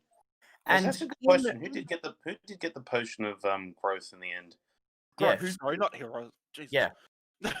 who's Yeah, I getting that kinda- potion of Yeah, I growth? kind of talked over it. Sorry. And in the However, shack to the south of the fortress, which appears to be some kind of smithy manned by a hobgoblin warlord who reluctantly lets you search through his smithy, you find a pair of silver braces that appear to be Ooh. magical. Someone identify them, please. I'll do it. No, I don't need to roll for it. I can use a first level spell you're slot to using- just cast Identify. Part of my job as Is also a a braces smithy. of Ooh. defense. Ah, wait. oh wow. While wearing Uh, these braces, you gain a +2 bonus to AC if you are wearing no armor and using no shield. Here you go, Magic Man. That would be more useful for me. Yep. Yes, Go for it, Magic Man. Wonderful. wonderful. Look at you So go. your Extra two AC is up to 13 without mage armor, Up and to Dan 16 Cooper's with- up, and Dan Cooper's is up to 17. Bartleby's having a good day. God, Extra the amulet AC, of a healing literal fluid. nuke for a necklace. Everyone is talking. Yes. Yep. Yes, and you got a literal nuke for a necklace. Okay, More of a hand grenade. Very big hand Yes. grenade. Oh, fuck. so that concludes today's session. You defeated Guh, and all of the servants of Grudhog immediately surrendered to you. The 2 dire bears are quickly put under control and locked back up. And Guh takes and Moog immediately takes Gar's place as the new chieftain. As thanks for helping her, she agrees to let all of the captured sheep go, Hooray. That'll make the allowing halfling you happy. to send them along with the halfling shepherd. He is incredibly grateful that all of his sheep have been rescued safely. And they're gonna, come with us when we go to Yes. the Storm Court. She informs you that now she will be able to send some of the giants out into the surrounding countryside to inform the remainder of the male hill giants who are out raiding for Guh that Guh has been deposed and they may return to Grudhog. She pledges to assist you in the Storm Court. She reaches and picks up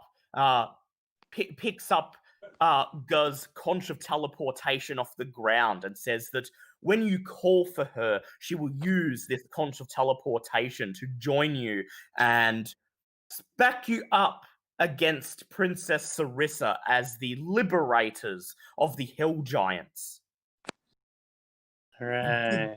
Farewell, and use your cloud castle to. Can I recruit the Yep. the Sorry. the Uthgar? The Uthgar. Yes. Yeah, What do we do with him?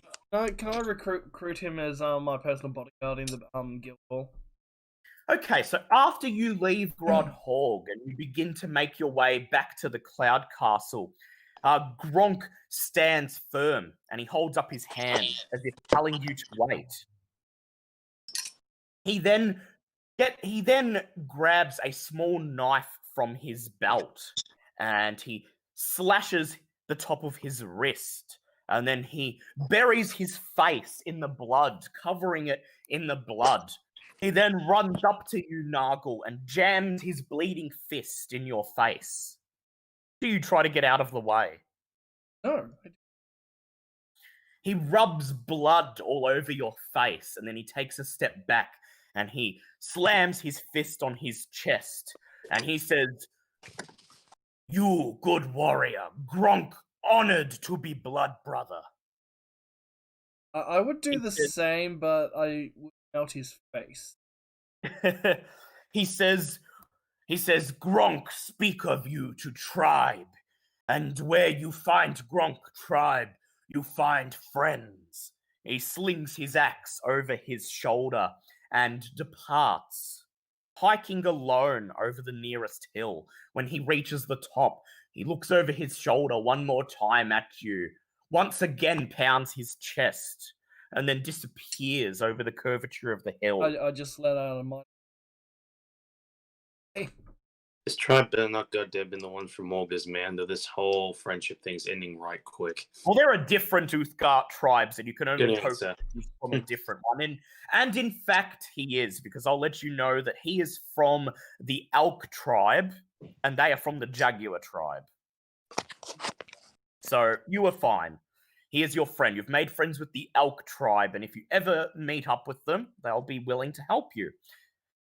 Just this, even if you never meet up with them, you had an ally who fought bravely alongside you and was happy to assist you.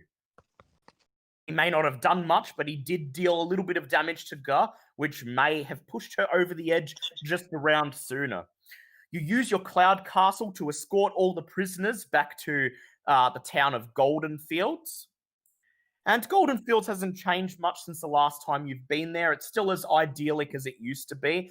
Just the same, the townspeople shout you all a free round of drinks in the tavern for bringing the prisoners and 100 livestock back. And the farming family and the shepherd pool their heirlooms and resources together to give you an additional 300 gold pieces as a reward, plus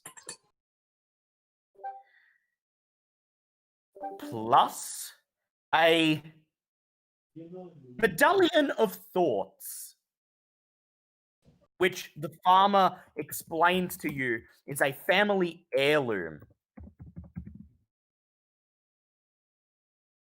We'll put it up in the chat. This is a medallion of thoughts. It has 3 charges. While wearing it, you can use an action to expend 1 charge to cast Detect Thought spell from it. This may be handy when you are attempting to negotiate with Princess Sarissa in the Storm Court. Yeah, it would actually. So who would like to have that? You don't have to wear it immediately, but someone may have it and think it's time. Now, not that I'm saying I take it right now, but it might become in handy because I do have access to the modify memory spell as well. Oh. Yes, and you may be able to modify her memory to implant the memories of what the god at the Allfather Temple told you, that one of her advisors is a dragon, and also the memory of Harshnag's death. That would be really useful. Yes. And this might help you get a handle on her thoughts to try to determine the right way to approach it. But either way, you now have an additional boon to bring up during the negotiations, and that is that Gar has been deposed, and Moog, the new Hill Giant chieftain, is ready to speak in your defense and hail the Fellowship as the liberators of the Hill Giants. Hooray! You each have a long rest before next week. You do not level up, and you do not gain any inspiration this week. That's fair. We most spent the entire. For income, yes, we do get an income check. Oh. Okay, so who would like to roll? Kitty who would like to cat. roll I'm not with rolling the- it. I'm doing. with a fucking plus maths Okay, today. I'll roll it. I'll roll What are we it. rolling? All right, you roll it. Go ahead. That is 48. 48. Okay. No, it's a D20. Oh, D20. Okay. for Guild Hall income. It's a I rolled a nat plus 5. 20. Okay, we'll just go with that. Okay, One's Nat from the mine and 20. one is from the Well, guild you hall. can roll one and I'll roll one. I'll take the guild one if you want. all right. All The right, nat well, 20 for the Guild Hall means roll again and double all gold earned. Ooh. And I just got Oh a my. 15. Yep. Okay. Wait, so I that's roll the again and I double whatever I get? Yep. You roll again, and then whatever gold Um, that gives you, I double. I rolled another 20. All right, so this will just count as a 20, which means the business turns an amazing profit. You earn 10d6 times 10 gold plus a minor magic item. Oh, So I will roll for that. So that's oh 10. okay. You do that. Because, damn.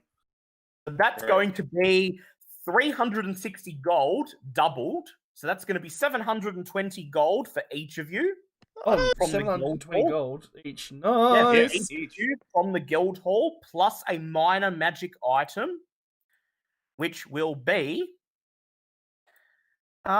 in this case, a Wand of the War Mage +1. What do? Wand of the War Mage. Okay, this is the +3 variant, but this is a +1. So while holding this wand, you gain +1 bonus to spell attack rolls. Would Reva like this? Because I think Bartleby already has one. I would. All right, so Reva, Damn. you get a Wand of the War Mage +1, Damn.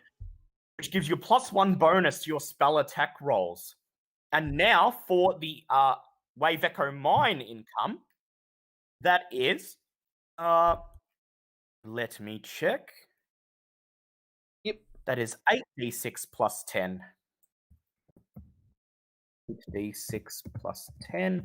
So that is an additional 430 gold for each of you. Nice. So there's all your gold. Wonderful.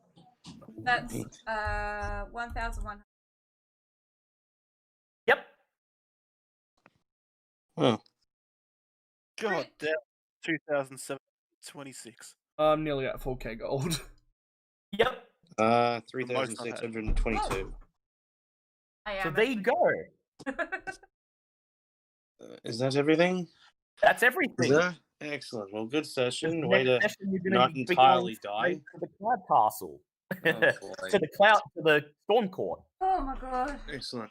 Cool. I believe I need to go and get food and unwind from that hell. Very well. I hope everyone enjoyed the session. Yes, It was a very good much. one. Yeah, it was alright. No, it was good. It's always good, Master. You made- Big Master Always G. good. You made a friend. Yeah. I did make a friend. Yes, you did. The Barbarian. And Very well. I'm just going to assume we won't be seeing him this campaign. Probably not, but he may appear in a future campaign and he may remember his friend Nargle. Oh. You know my daddy. And I be mean, we've willing already seen to- other people from other future campaigns appear. Yes, I thought you'd like the appearance of Oh, Gus I there. did. That was fantastic. He's Thank very you. young. He's only 7 years old in this appearance. He hasn't yet reached adulthood because goblins reach adulthood at 8. Yes, they do. So he's going to be like in his 20s in the next campaign. I shall make sure I write that down then. Yes. But thank you, I'm everyone. gonna go for get this food and session. I'll catch up to you soon. We're going to be streaming like within the hour, so Maybe 2 hours max, because I have to go and... yes. Yep. Very well, very well. You just let us know when you're ready. Yep. Well, Tacos. Ooh, tacos. Right, I'll be back in a sec, just ending the stream. Alright guys, there you have it, another successful D&D sesh. Come join us in a few hours and come watch Dale play the Resident Evil 2 remake with me and you. Till then, my dear friends, I will see you next time, and make sure you... it was hard. There you have it.